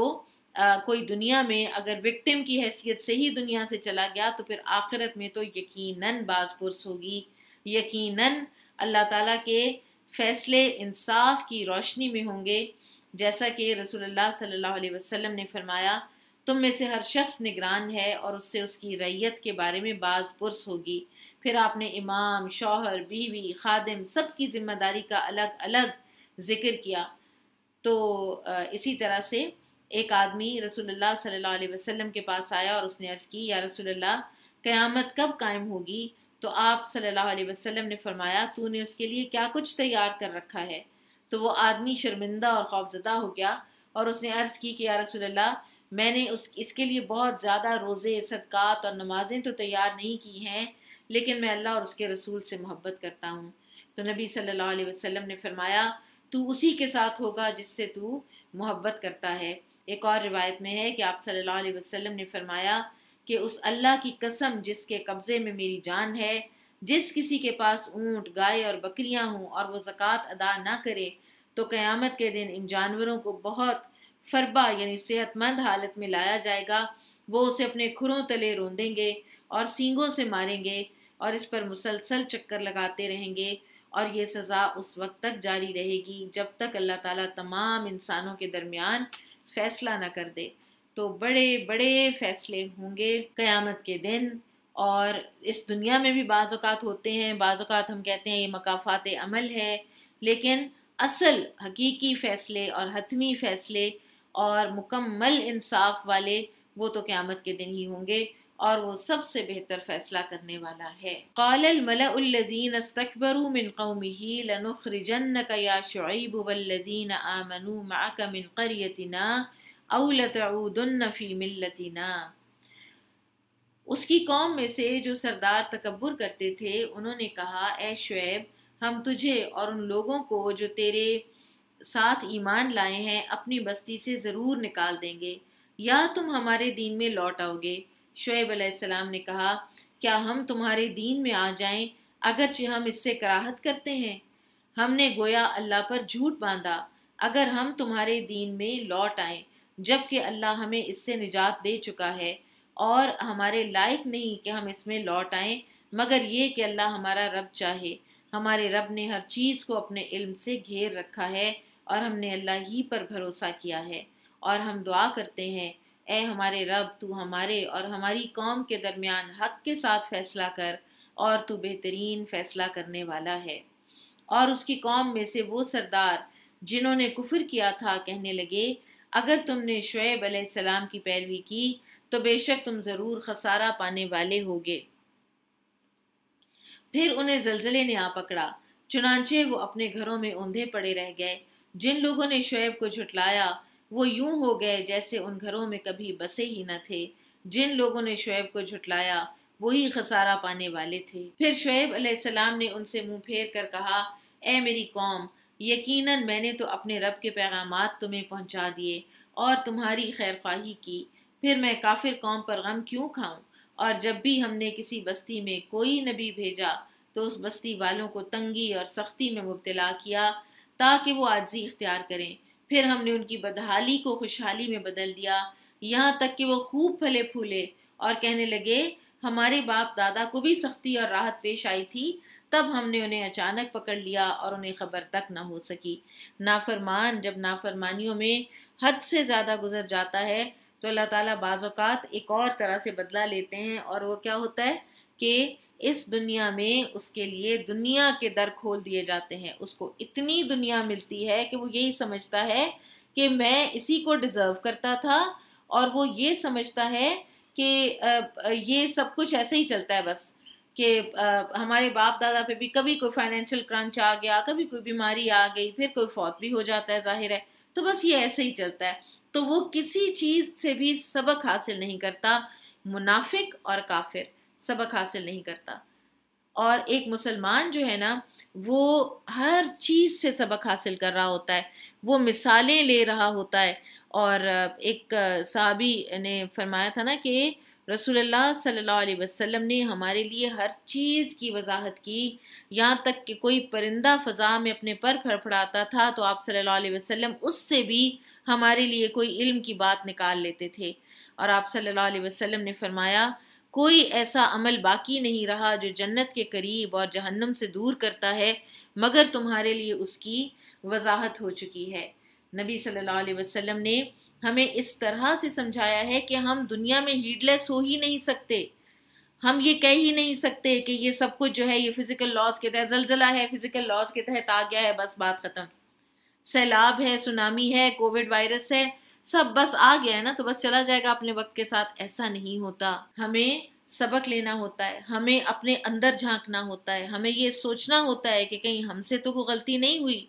کہیں ہم تو گنہگار نہیں ہو رہے. اگر انسان یہی کچھ سوچتا رہے نا کہ بس یہ ہوتا رہتا ہے اسی طرح، کانٹیننٹل پلیٹ سے ہلی تو زلزلہ آیا اور فلاں فلاں چیزیں ہوئیں تو سونامی آ گیا، تو پھر تو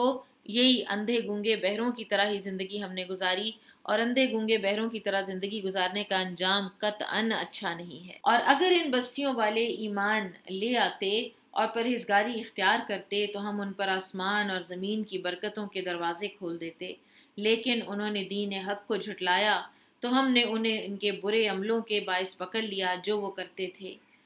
اچھا، ہم یہ سمجھتے ہیں کہ ترقی دنیاوی جو ہے، میٹیریل ایڈوانسمنٹ جو ہے، وہ صرف اور صرف اللہ کی نافرمانیوں کے ساتھ ہے، جبکہ یہاں اللہ سبحانہ وتعالیٰ فرما رہے ہیں کہ اگر بستیوں والے ایمان لاتے اور پرہیزگاری اختیار کرتے تو ہم ان پر آسمان اور زمین کی برکتوں کے دروازے کھول دیتے. تو یہ ہے اللہ سبحانہ وتعالیٰ کا ایک فارمولا کہ جس کے ذریعے سے اللہ تعالیٰ دنیاوی نعمتوں کی بھرمار کرتے ہیں ایک انسان کے اوپر، یا ایک بستی کے اوپر، ایک نیشن کے اوپر، دنیا کے اوپر، کہ لوگ ایمان لائیں اور پرہیزگاری اختیار کریں تو ہم ان پر آسمان اور زمین کی برکتوں کے دروازے کھول دیتے. لیکن انہوں نے دین حق کو جھٹلایا تو ہم نے انہیں ان کے برے عملوں کے باعث پکڑ لیا جو وہ کرتے تھے. کیا پھر بستیوں والے اس بات سے بے خوف ہو گئے ہیں کہ ان پر ہمارا عذاب رات کو آ جائے اور وہ سوئے ہوئے ہوں، یا بستیوں والے اس بات سے بے خوف ہو گئے ہیں کہ ان پر ہمارا عذاب دن چڑھے آ جائے اور وہ کھیل تماشے میں مصروف ہوں؟ کیا پھر وہ اللہ کی تدبیر سے بے خوف ہو گئے ہیں؟ اللہ کی تدبیر سے بے خوف تو وہی لوگ ہوتے ہیں جو خسارہ پانے والے ہوں. کیا ان لوگوں پر واضح نہیں ہوا جو زمین میں پہلے بسنے والوں کی ہلاکت کے بعد اس کے وارث ہوئے کہ اگر ہم چاہیں تو ان کے گناہوں کی وجہ سے انہیں مصیبتوں میں مبتلا کر دیں اور ان کے دلوں پر مہر لگا دیں، پھر وہ کچھ نہ سن پائیں. اے نبی صلی اللہ علیہ وسلم، یہ وہ بستیاں ہیں جن کی کچھ خبریں ہم آپ سے بیان کرتے ہیں، اور یقیناً ان کے رسول ان کے پاس کھلی نشانیاں لے کر آئے، چنانچہ جس چیز کو وہ پہلے جھٹلا چکے تھے اس پر ایمان لانے کے روادار نہ ہوئے.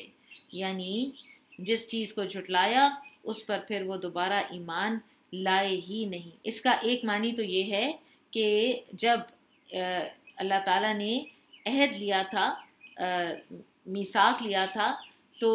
یہ اللہ کے علم میں تھا کہ ایمان لانے والے کچھ لوگ ہیں اور کچھ لوگ ہیں کہ جو ایمان نہیں لائیں گے. ان کی تقدیر میں ایمان تھا ہی نہیں، جسے اللہ نے اپنے علم کے مطابق لکھ دیا تھا، جس کو کہ حدیث میں اس طرح سے تعبیر کیا گیا ہے فَكُلُّ مُيَسَّرٌ لِمَا خُلِقَ لَهُ، کہ ہر وہ کام آسان کر دیا جاتا ہے کہ جس کے لیے انسان تخلیق کیا جاتا ہے. دوسرا مفہوم اس بات کا یہ ہے، اس آیت کا، کہ جب پیغمبر ان کے پاس آئے تو وہ اس وجہ سے ان پر ایمان نہیں لائے کہ وہ اس سے پہلے ایک دفعہ بس حق کی تکذیب کر چکے تھے، حق کو جھٹلا چکے تھے، اور بس پھر اپنی سٹبننس اور اپنی ہٹ دھرمی میں وہ اسی بات پر ڈٹ گئے کہ اب ایک دفعہ جھٹلایا ہے تو بس پھر ہم نے جھٹلائے ہی رکھنا ہے۔ تو یہی گناہ جو ہے ان کا ہٹ دھرمی کا، یہ ان کا ایمان نہ لانے کا سبب بن گیا اور ان سے ایمان لانے کی توفیق ہی چھین لی گئی۔ کیا ان لوگوں پر واضح نہیں ہوا جو زمین میں پہلے بسنے والوں کی ہلاکت کے بعد اس کے وارث ہوئے کہ اگر ہم چاہیں تو ان کے گناہوں کی وجہ سے انہیں مصیبتوں میں مبتلا کر دیں اور ان کے دلوں پر مہر لگا دیں، پھر وہ کچھ نہ سن پائیں۔ اے نبی صلی اللہ علیہ وسلم، یہ وہ بستیاں ہیں جن کی کچھ خبریں ہم آپ سے بیان کرتے ہیں، اور یقیناً ان کے رسول ان کے پاس کھلی نشانیاں لے کر آئے، چنانچہ جس چیز کو وہ پہلے جھٹلا چکے تھے اس پر ایمان لانے کے روادار نہ ہوئے۔ اللہ اسی طرح کافروں کے دلوں پر مہر لگا دیتا ہے، اور ہم نے ان میں سے اکثر میں عہد کا پاس نہیں پایا، اور بلا شبہ ہم نے ان میں سے اکثر کو نافرمان ہی پایا۔ پھر ان نبیوں کے بعد ہم نے موسیٰ علیہ السلام کو اپنی نشانیوں کے ساتھ فرعون اور اس کے درباریوں کے پاس بھیجا، تو انہوں نے ان نشانیوں کو نہ مانا۔ پھر دیکھیے کہ فساد کرنے والوں کا انجام کیسا ہوا۔ اور موسیٰ علیہ السلام نے کہا، اے فرعون، بے شک میں سب جہانوں کے رب کی طرف سے رسول ہوں، مجھ پر واجب ہے کہ میں اللہ کی طرف سے حق کے سوا کچھ نہ کہوں، بے شک میں تمہارے پاس تمہارے رب کی طرف سے واضح دلیل لایا ہوں، لہٰذا تو بنی اسرائیل کو میرے ساتھ بھیج دے۔ موسیٰ علیہ السلام کی نبوت کے دو میجر ایسپیکٹ تھے، ایک یہ کہ فرعون کو اللہ کی فرما برداری کے اندر لانا، اور دوسرے بنی اسرائیل کو فرعون کی غلامی سے نجات دلانا۔ فرعون نے کہا، اگر تو کوئی نشانی لے کر آیا ہے تو وہ پیش کر، اگر تو سچوں میں سے ہے۔ تب موسیٰ علیہ السلام نے اپنا عصا زمین پر ڈالا تو وہ اسی وقت اژدہا بن کر ظاہر ہوا، اور موسیٰ علیہ السلام نے بغل سے اپنا ہاتھ باہر نکالا تو وہ دیکھنے والوں کے لیے چمکتا ہوا سفید تھا۔ فرعون کی قوم کے سرداروں نے کہا، بے شک یہ تو ماہر جادوگر ہے، یہ چاہتا ہے کہ تمہیں تمہاری سرزمین سے نکال دے، پس تم کیا مشورہ دیتے ہو؟ انہوں نے کہا، اسے اور اس کے بھائی ہارون کو مہلت دے اور شہروں میں ہرکارے بھیج، تاکہ وہ ہر ماہر جادوگر کو تیرے پاس لے آئیں۔ اور وہ جادوگر فرعون کے پاس آئے تو انہوں نے کہا کہ یقیناً ہمارے لیے انعام ہوگا اگر ہم غالب آئیں گے، یعنی تم ہمیں انعام تو دو گے نا، ہمیں محروم تو نہیں کرو گے نا؟ فرعون نے کہا، ہاں، اور بے شک تم میرے مقرب لوگوں میں سے ہوگے۔ اس نے ایک اور پرک دے دیا ساتھ کہ صرف یہ نہیں کہ میں کوئی میٹیریل تمہیں انعام مال و دولت دوں گا، بلکہ اپنے مقربین میں بناؤں گا، وہ لوگ کہ جو میرے دربار میں میرے قریب ہوتے ہیں۔ جادوگروں نے کہا، اے موسیٰ، یا تو ڈال یا پہلے ہم ہی اپنا جادو ڈالیں۔ موسیٰ علیہ السلام نے کہا، پہلے تم ڈالو۔ اور یہ ایک مبلغ کے لیے بہت بڑا نسخہ ہے کہ پہلے جس انسان سے اس نے بات کرنی ہے، جس انسان کو اس نے دلیل دینی ہے، اس کی پوری بات پہلے سنے، اس کو پہلے بولنے کا موقع دے۔ پھر جب انہوں نے اپنی لاٹھیاں اور رسیاں ڈالیں تو لوگوں کی آنکھوں پر جادو کر دیا اور انہیں لاٹھیوں اور رسیوں کے سانپوں سے ڈرایا، اور وہ بہت بڑا جادو لائے تھے۔ اور یہ بعض جو آثار یعنی اقوال صحابہ ہیں ان سے پتہ چلتا ہے کہ جادوگر جو ہیں یہ تقریباً 70,000 کی تعداد میں تھے، اور جن میں سے ہر ایک نے ایک ایک رسی اور ایک ایک لاٹھی میدان میں پھینکی تھی، تو وہ اتنی زیادہ ہو گئی نا تو وہ دیکھنے والوں کو دوڑتی ہوئی محسوس ہوئی۔ یہ ایک موب ہپنوٹزم قسم کا جادو تھا کہ جو وہ بنا کر لائے تھے، ان کو خود کو پتا تھا یہ رسیاں ہیں، یہ سانپ نہیں ہے۔ تو اللہ تعالیٰ فرماتے ہیں، اور ہم نے موسیٰ علیہ السلام کی طرف وحی کی کہ تو بھی اپنا عصا ڈال۔ جب اس نے ڈالا تو وہ دیکھتے ہی دیکھتے اژدہا بن کر ان سانپوں کو نگلنے لگا جو وہ جادوگر گھڑتے تھے۔ بالآخر حق ثابت ہو گیا اور جادوگروں کو سمجھ آ گئی کہ یہ تو سچ مچ کا اژدہا ہے۔ جادو کوئی حقیقت کو تو چینج نہیں کر سکتا، صرف اس کو دیکھنے والے کی پرسیپشن چینج کر سکتا ہے اس کے لیے۔ تو بالآخر حق ثابت ہو گیا اور جو کچھ وہ لوگ کر رہے تھے باطل ٹھہر گیا۔ تب وہ جادوگر وہیں مغلوب ہو گئے اور ذلیل و خوار ہو کر پیچھے ہٹ آئے، اور جادوگر بے اختیار سجدے میں گر گئے اور انہوں نے کہا، ہم رب العالمین پر ایمان لے آئے، کیونکہ انہیں پتہ چل گیا کہ یہ جادو نہیں ہے جو موسیٰ لے کر آئے ہیں، یہ واقعی رب العالمین ہی کی طرف سے ہے، ہم سے بڑا جادوگر تو یہاں ہے کوئی نہیں، اور یہ کام تو ہم نہیں کر سکتے۔ موسیٰ اور ہارون کے رب پر فرعون نے کہا، کیا تم میری اجازت دینے سے پہلے اس پر ایمان لے آئے ہو؟ بے شک یہ مکر ہے، تم نے اس شہر میں مل کر یہ مکر کیا ہے تاکہ یہاں کے رہنے والوں کو اس شہر سے نکال دو، پھر جلد ہی اس کا نتیجہ تم جان لو گے۔ میں تمہارے ہاتھ اور پاؤں مخالف طرف سے ضرور کاٹ دوں گا، پھر میں تم سب کو ضرور سولی پر لٹکاؤں گا۔ انہوں نے کہا، بے شک ہم اپنے رب ہی کی طرف لوٹنے والے ہیں، اور اے فرعون، تو ہمیں صرف اس بات کی سزا دے رہا ہے کہ ہم اپنے رب کی نشانیوں پر ایمان لے آئے ہیں جب وہ ہمارے پاس آ گئیں۔ اے ہمارے رب، ہم پر صبر ڈال دے، ہم پر صبر انڈیل دے۔ اللہ تعالیٰ سے مشکل حالات میں صبر مانگتے رہنا چاہیے، اور اس طرح مانگنا چاہیے کہ صبر ہمارے اوپر انڈیل دے، ہمیں صبر کے رنگ میں رنگ دے، اور ہمیں یعنی بھر دے صبر سے، ہمارا سینہ صبر سے بھر دے۔ ابو سعید خدری رضی اللہ عنہ کہتے ہیں کہ انصار کے کچھ لوگوں نے نبی صلی اللہ علیہ وسلم سے مال کا سوال کیا تو آپ صلی اللہ علیہ وسلم نے انہیں دے دیا، انہوں نے پھر مانگا تو آپ نے پھر دے دیا، حتیٰ کہ آپ کے پاس جو کچھ تھا سارا ہی ختم ہو گیا۔ تو آپ صلی اللہ علیہ وسلم نے فرمایا، میرے پاس جو بھی مال ہوگا میں تم سے بچا کر ہرگز نہ رکھوں گا، تمہیں کو دوں گا، لیکن جو شخص سوال سے بچنے کی کوشش کرے گا اللہ اسے بچا لے گا، اسے کسی کا محتاج نہ کرے گا، اور جو بے نیازی اختیار کرے گا اللہ اسے بے نیاز کر دے گا، اور جو صبر کرے گا اللہ اس کو صبر عطا کرے گا، اور کسی کے لیے ایسا عطیہ نہیں دیا گیا جو صبر سے بہتر اور وسیع تر ہو۔ کیونکہ جب انسان کے اندر صبر آ جاتا ہے نا تو اس کے پاس جو کچھ ہوتا ہے وہ اس کے اوپر قناعت کرتا ہے، پھر وہ ادھر ادھر دوسروں کو حسرت سے دیکھ نہیں رہا ہوتا۔ تو جادوگروں نے جب ان کو آیا نا ایمان ان کے دل کے اندر، تو ان کی جانیں بھی ان کے لیے ہیج ہو گئیں ایمان کے آگے، اور انہوں نے کہا، اے ہمارے رب، ہم پر صبر ڈال دے اور ہمیں اس حال میں فوت کر کے ہم مسلمان ہوں۔ اور کہا جاتا ہے کہ فرعون نے پھر ان جادوگروں کو صلیب چڑھوا دیا تھا، اور انہوں نے اس کو یہ کہا تھا کہ تو کر لے جو کرنا ہے، تو بہرحال اسی دنیا کی زندگی کا فیصلہ کر سکتا ہے نا، آخرت کا فیصلہ تو نہیں کر سکتا، تو ٹھیک ہے، تم اس دنیا کی زندگی میں اگر کوئی ہمارے اوپر فیصلہ لاگو کرنا چاہتے ہو تو کر لو، ایمان سے اب ہم نہیں ہٹ رہے۔ اور فرعون کی قوم کے چودھریوں نے اس سے کہا، کیا تو موسیٰ اور اس کی قوم کو چھوڑ دے گا تاکہ وہ زمین میں فساد کریں، اور وہ یعنی موسیٰ تجھے اور تیرے معبودوں کو چھوڑ دے؟ فرعون نے کہا، ہم ان کے نومولود بیٹے قتل کر دیں گے اور ان کی بیٹیاں چھوڑ دیں گے، یعنی وہی جو وقتاً فوقتاً یہ فرعون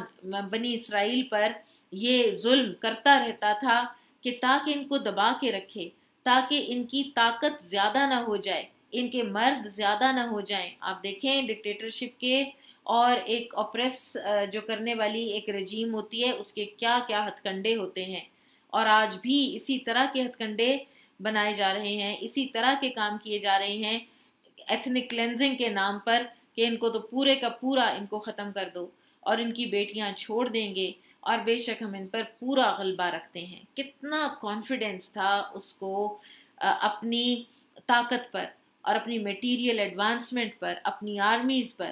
موسیٰ علیہ السلام نے اپنی قوم سے کہا، تم اللہ سے مدد مانگو اور صبر کرو، بے شک زمین تو اللہ ہی کی ہے، وہ اپنے بندوں میں سے جسے چاہتا ہے اس کا وارث بناتا ہے، اور اچھا انجام تو پرہیزگاروں ہی کے لیے ہے۔ انہوں نے موسیٰ علیہ السلام سے کہا، ہمارے پاس تمہارے آنے سے پہلے بھی ہمیں تکلیفیں دی گئیں اور تمہارے آنے کے بعد بھی، یعنی جو بنی اسرائیل تھے نا، انہوں نے موسیٰ علیہ السلام کو بہت ستایا ہے،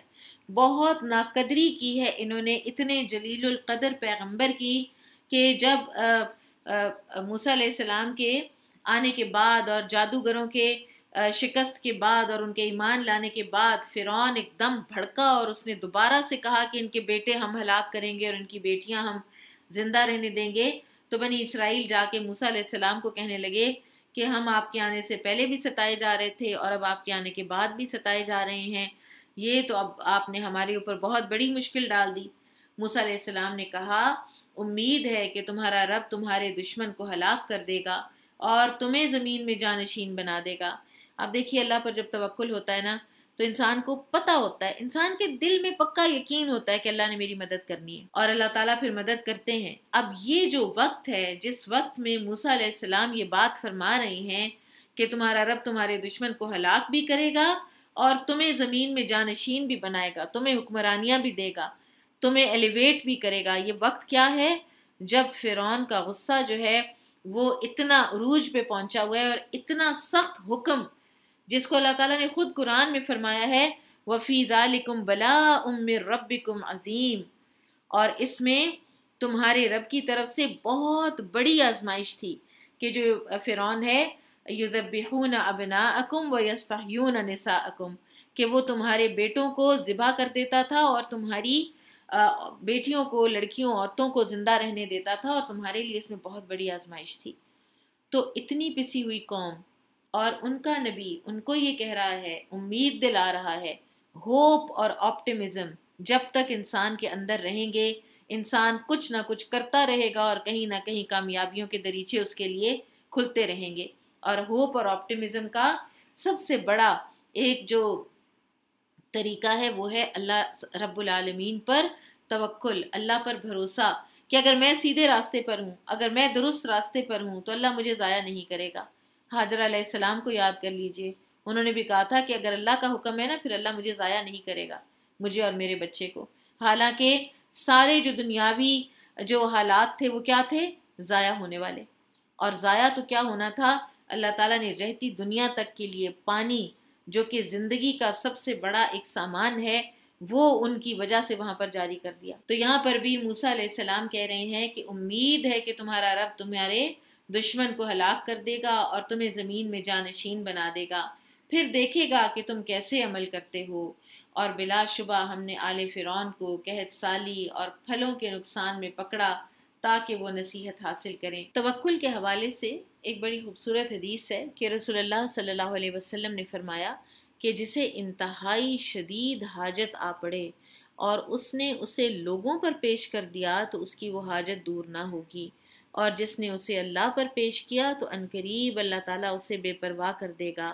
یا تو جلد ہی موت آ جائے گی اور یعنی اس دنیا کے بکھیڑوں سے جان چھوٹ جائے گی، اور یا جلد ہی وہ غنی ہو جائے گا، اس کو کسی کی کوئی اپنی پرسنل جو ضروریات ہیں ان کی کوئی محتاجی نہیں رہے گی۔ اور ایک جو ڈگنیفائڈ طریقہ ہے نا وہ یہ ہے کہ انسان کے اوپر کوئی اگر فائنینشیل کرنچ آیا ہے تو انسان اپنی ضروریات کو کم کر لے، بجائے اس کے کہ ایک پریشانی فائنینشلی کم ہونے کی، کرنچ ہونے کی، اور دوسرے اوپر ایک اور پریشانی اپنے اوپر لاد لے لوگوں کا مقروض ہو کر۔ تو اس سے بہتر ہے کہ انسان اپنے آپ کو تھوڑے میں گزارا کرنے کا عادی ڈال لے، اور گزارا ہو جاتا ہے، بیئر منیمم پر ہو جاتا ہے۔ اللہ سبحانہ وتعالیٰ نے ہمیں حج کے دوران بیئر منیمم پر گزارا کروا کے دکھا دیا، روزوں کے دوران اللہ تعالیٰ نے ہمیں ایک لمبے دیر تک بھوک پیاس سہنے کا عادی بنا دیا۔ تو لہٰذا انسان کو چاہیے، اور بہتر اور درست طریقہ یہی ہے، اور اس کی اپنی عاقبت بھی اسی میں بہتر ہے کہ وہ لوگوں کے آگے ہاتھ پھیلانے کے بجائے اپنے آپ کو کم پر راضی کر لے، لیکن کسی سے مانگ کر، مقروض ہو کر، کسی کے سامنے اپنے آپ کو ایکسپوز کر کے تو مت تھوڑی سی دنیاوی جو ایک چیزیں ہیں وہ لے کسی سے بھی۔ فَإِذَا جَاءَتْهُمُ الْحَسَنَةُ قَالُوا لَنَا هَٰذِهِ،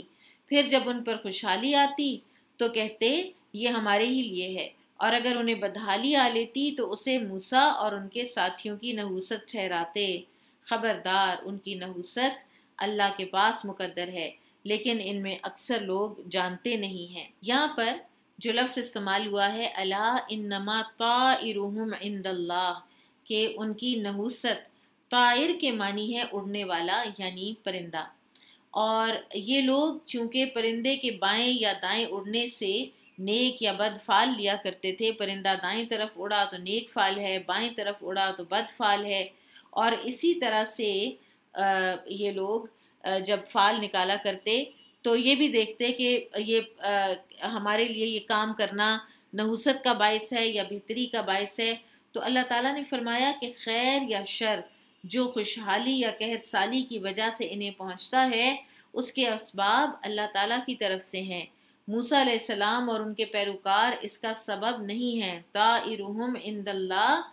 کہ یعنی یہ جو سارا کچھ یہ بدشگونیاں تم لے رہے ہو یہ سب اللہ کے علم میں ہے، اور یہ تمہارے کفر کی وجہ ہو سکتی ہے لیکن یہ ایمان والوں کی وجہ نہیں ہے۔ اور انہوں نے موسیٰ علیہ السلام سے کہا خواہ تم ہمارے پاس کوئی نشانی لے آؤ تاکہ اس کے ذریعے سے ہم پر جادو کر دو تو بھی ہم تم پر ایمان نہیں لائیں گے۔ پھر ہم نے ان پر طوفان، ٹڈی دل، جوؤں، مینڈکوں اور خون کا عذاب بھیجا، یہ الگ الگ نشانیاں تھیں، پھر بھی انہوں نے تکبر کیا اور وہ لوگ تھے ہی مجرم۔ اور جب ان پر کوئی عذاب آتا تو کہتے اے موسیٰ تو اپنے رب سے ہمارے لیے دعا کر۔ اتنی اللہ تعالیٰ سے اجنبیت کہ انسان اللہ تعالیٰ سے اپنی مصیبت کے ٹلنے کی دعا بھی نہ مانگ سکے، اور انسان لوگوں کو ڈھونڈتا پھرے کہ اللہ سے میرے لیے دعا کر دیں،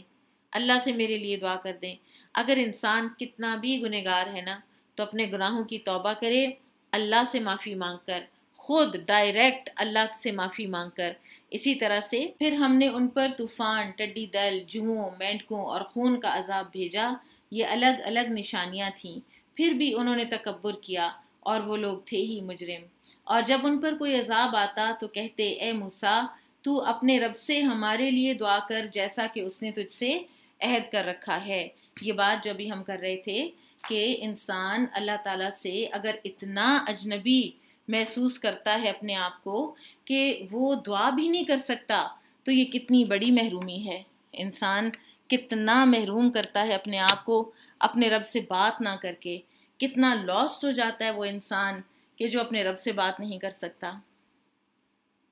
اپنے خالق سے، اپنے مالک سے ایک ایسا رشتہ، ایک ایسا ناطہ استوار ہونا چاہیے کہ میں خود اپنے رب سے ہر چیز مانگ سکوں، میں خود اپنے رب سے باتیں کر سکوں۔ انما اشکو بثی و حزنی الی اللہ، میں اپنے سارے شکوے شکایتیں، اپنی ساری ضروریات اپنے رب کے سامنے پیش کرتی ہوں، اپنے رب کے سامنے پیش کرتا ہوں۔ اور یہ جو عادت ہے نا کہ دعاؤں میں یاد رکھیں، دعاؤں میں یاد رکھیں، دعاؤں میں اب کوئی انسان آپ کو کتنا دعاؤں میں یاد رکھے، وہ بھی انسان ہے۔ اور ایک جنرل دعا کسی کے لیے، پورے لوگوں کی ویل بینگ کے لیے انسان کو کرتے رہنا چاہیے، لیکن پرٹیکولرلی ہر دعا میں کسی نہ کسی ایک پرٹیکولر انسان کو یاد رکھنا کسی دوسرے انسان کے بس کی بات نہیں ہے، اور اگر وہ کرے گا بھی تو وہ ہو سکتا ہے وہ دل کی حضوری کے ساتھ وہ دعا نہ کر سکے۔ تو لہٰذا ادعو لنا ربک، یہ والی جو سوچ ہے اس کو ہمیں اپنے اندر سے نکالنا ہے کہ ہمارے لیے اپنے رب کو پکارو، رب تمہارا ہے، رب ہمارا نہیں ہے۔ یہ کیسی بات ہے؟ رب سب کا ہے، سب کو پالنے والا ہے، سب کی ضروریات پوری کرنے والا ہے۔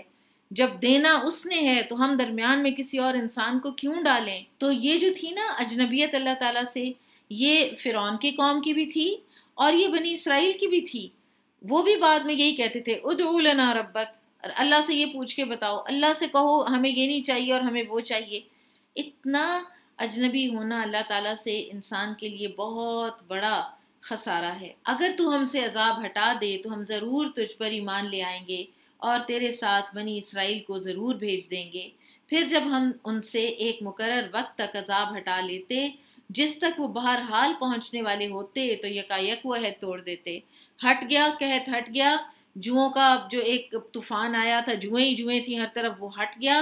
خون ختم ہو گیا، طوفان چلے گئے، مینڈک ہٹ گئے۔ جب ان پر سے یہ بڑے جو عذاب آئے یہ ہٹتے تھے تو فوراً واپس اپنی پرانی روش کے اوپر آ جاتے تھے، ساری آپریشن والی روش کے اوپر آ جاتے تھے، یکا یک عہد توڑ ڈالتے تھے۔ پھر ہم نے ان سے انتقام لیا تو انہیں سمندر میں غرق کر دیا، کیونکہ انہوں نے ہماری آیات کو جھٹلایا تھا اور وہ ان سے بے پرواہ ہو گئے تھے۔ اور ہم نے ان لوگوں کو جو کمزور سمجھے جاتے تھے اس زمین کے مشرق اور مغرب کا وارث بنا دیا جس میں ہم نے برکت رکھی تھی۔ اللہ تعالیٰ کتنا بے نیاز ہے۔ اللہ تعالیٰ جب چاہے ایک اپریسڈ ایک لوگوں کو زمین کا حکمران بنا دے، بات صرف یہ ہے کہ انسان اللہ تعالیٰ کے حکم کے اندر اپنے آپ کو رکھے۔ اور یہ جو سرزمین ہے جس میں ہم نے برکت رکھی تھی، اس سے مراد مڈل ایسٹ کا علاقہ ہوتا ہے۔ اس میں برکت سے دنیاوی برکتیں مراد ہیں، یعنی یہ بہت زرخیز علاقہ ہے، اور دوسرے اس میں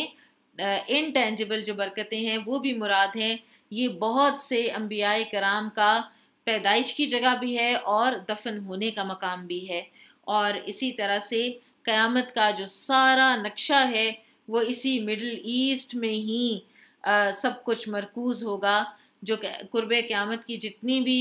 علامات اور جو احادیث ہم پڑھتے ہیں تو ان میں اسی ایک علاقے کا ذکر ہے، باقی سارا گلوب جو ہے وہ اسی علاقے کی طرف ہی دیکھ رہا ہوگا۔ اللہ عالم کہ وہاں باقی علاقوں میں، باقی دنیا میں،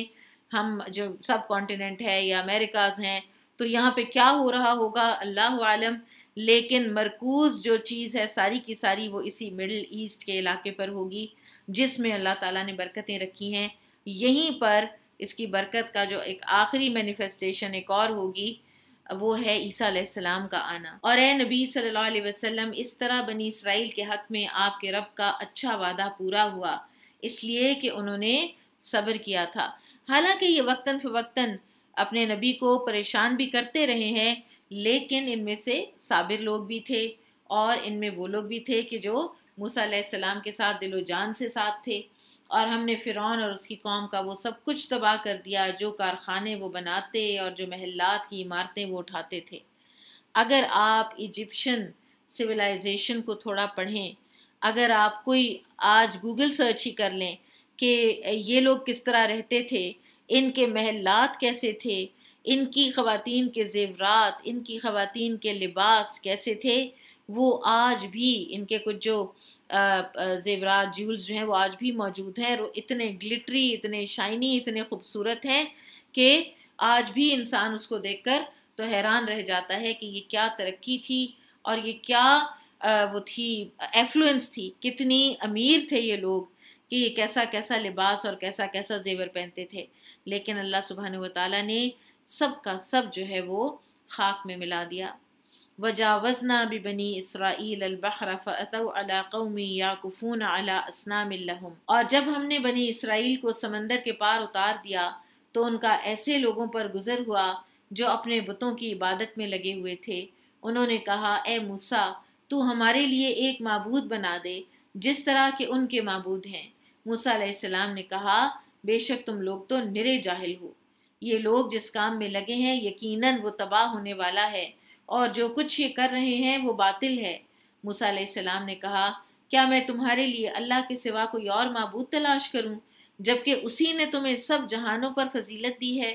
اور اے بنی اسرائیل، یاد کرو جب ہم نے تمہیں فرعون کی قوم سے نجات دی، وہ تمہیں برا عذاب چکھاتے تھے، تمہارے بیٹوں کو قتل کر دیتے تھے اور تمہاری عورتوں یعنی بیٹیوں کو زندہ رہنے دیتے تھے، اور اس میں تمہارے رب کی طرف سے بہت بڑی آزمائش تھی۔ اور ہم نے موسیٰ علیہ السلام سے 30 راتوں کا وعدہ کیا کہ وہ اتنی راتیں کوہ طور پر گزارے، اور ہم نے انہیں مزید 10 راتوں کے ساتھ پورا کیا۔ یوں اس کے رب کی مقرر کی ہوئی 40 راتوں کی مدت پوری ہو گئی۔ اور موسیٰ علیہ السلام نے اپنے بھائی ہارون سے کہا، تو میری قوم میں میرے پیچھے جانشین بن جا اور ان کی اصلاح کرنا اور فساد کرنے والوں کے راستے کی پیروی نہ کرنا۔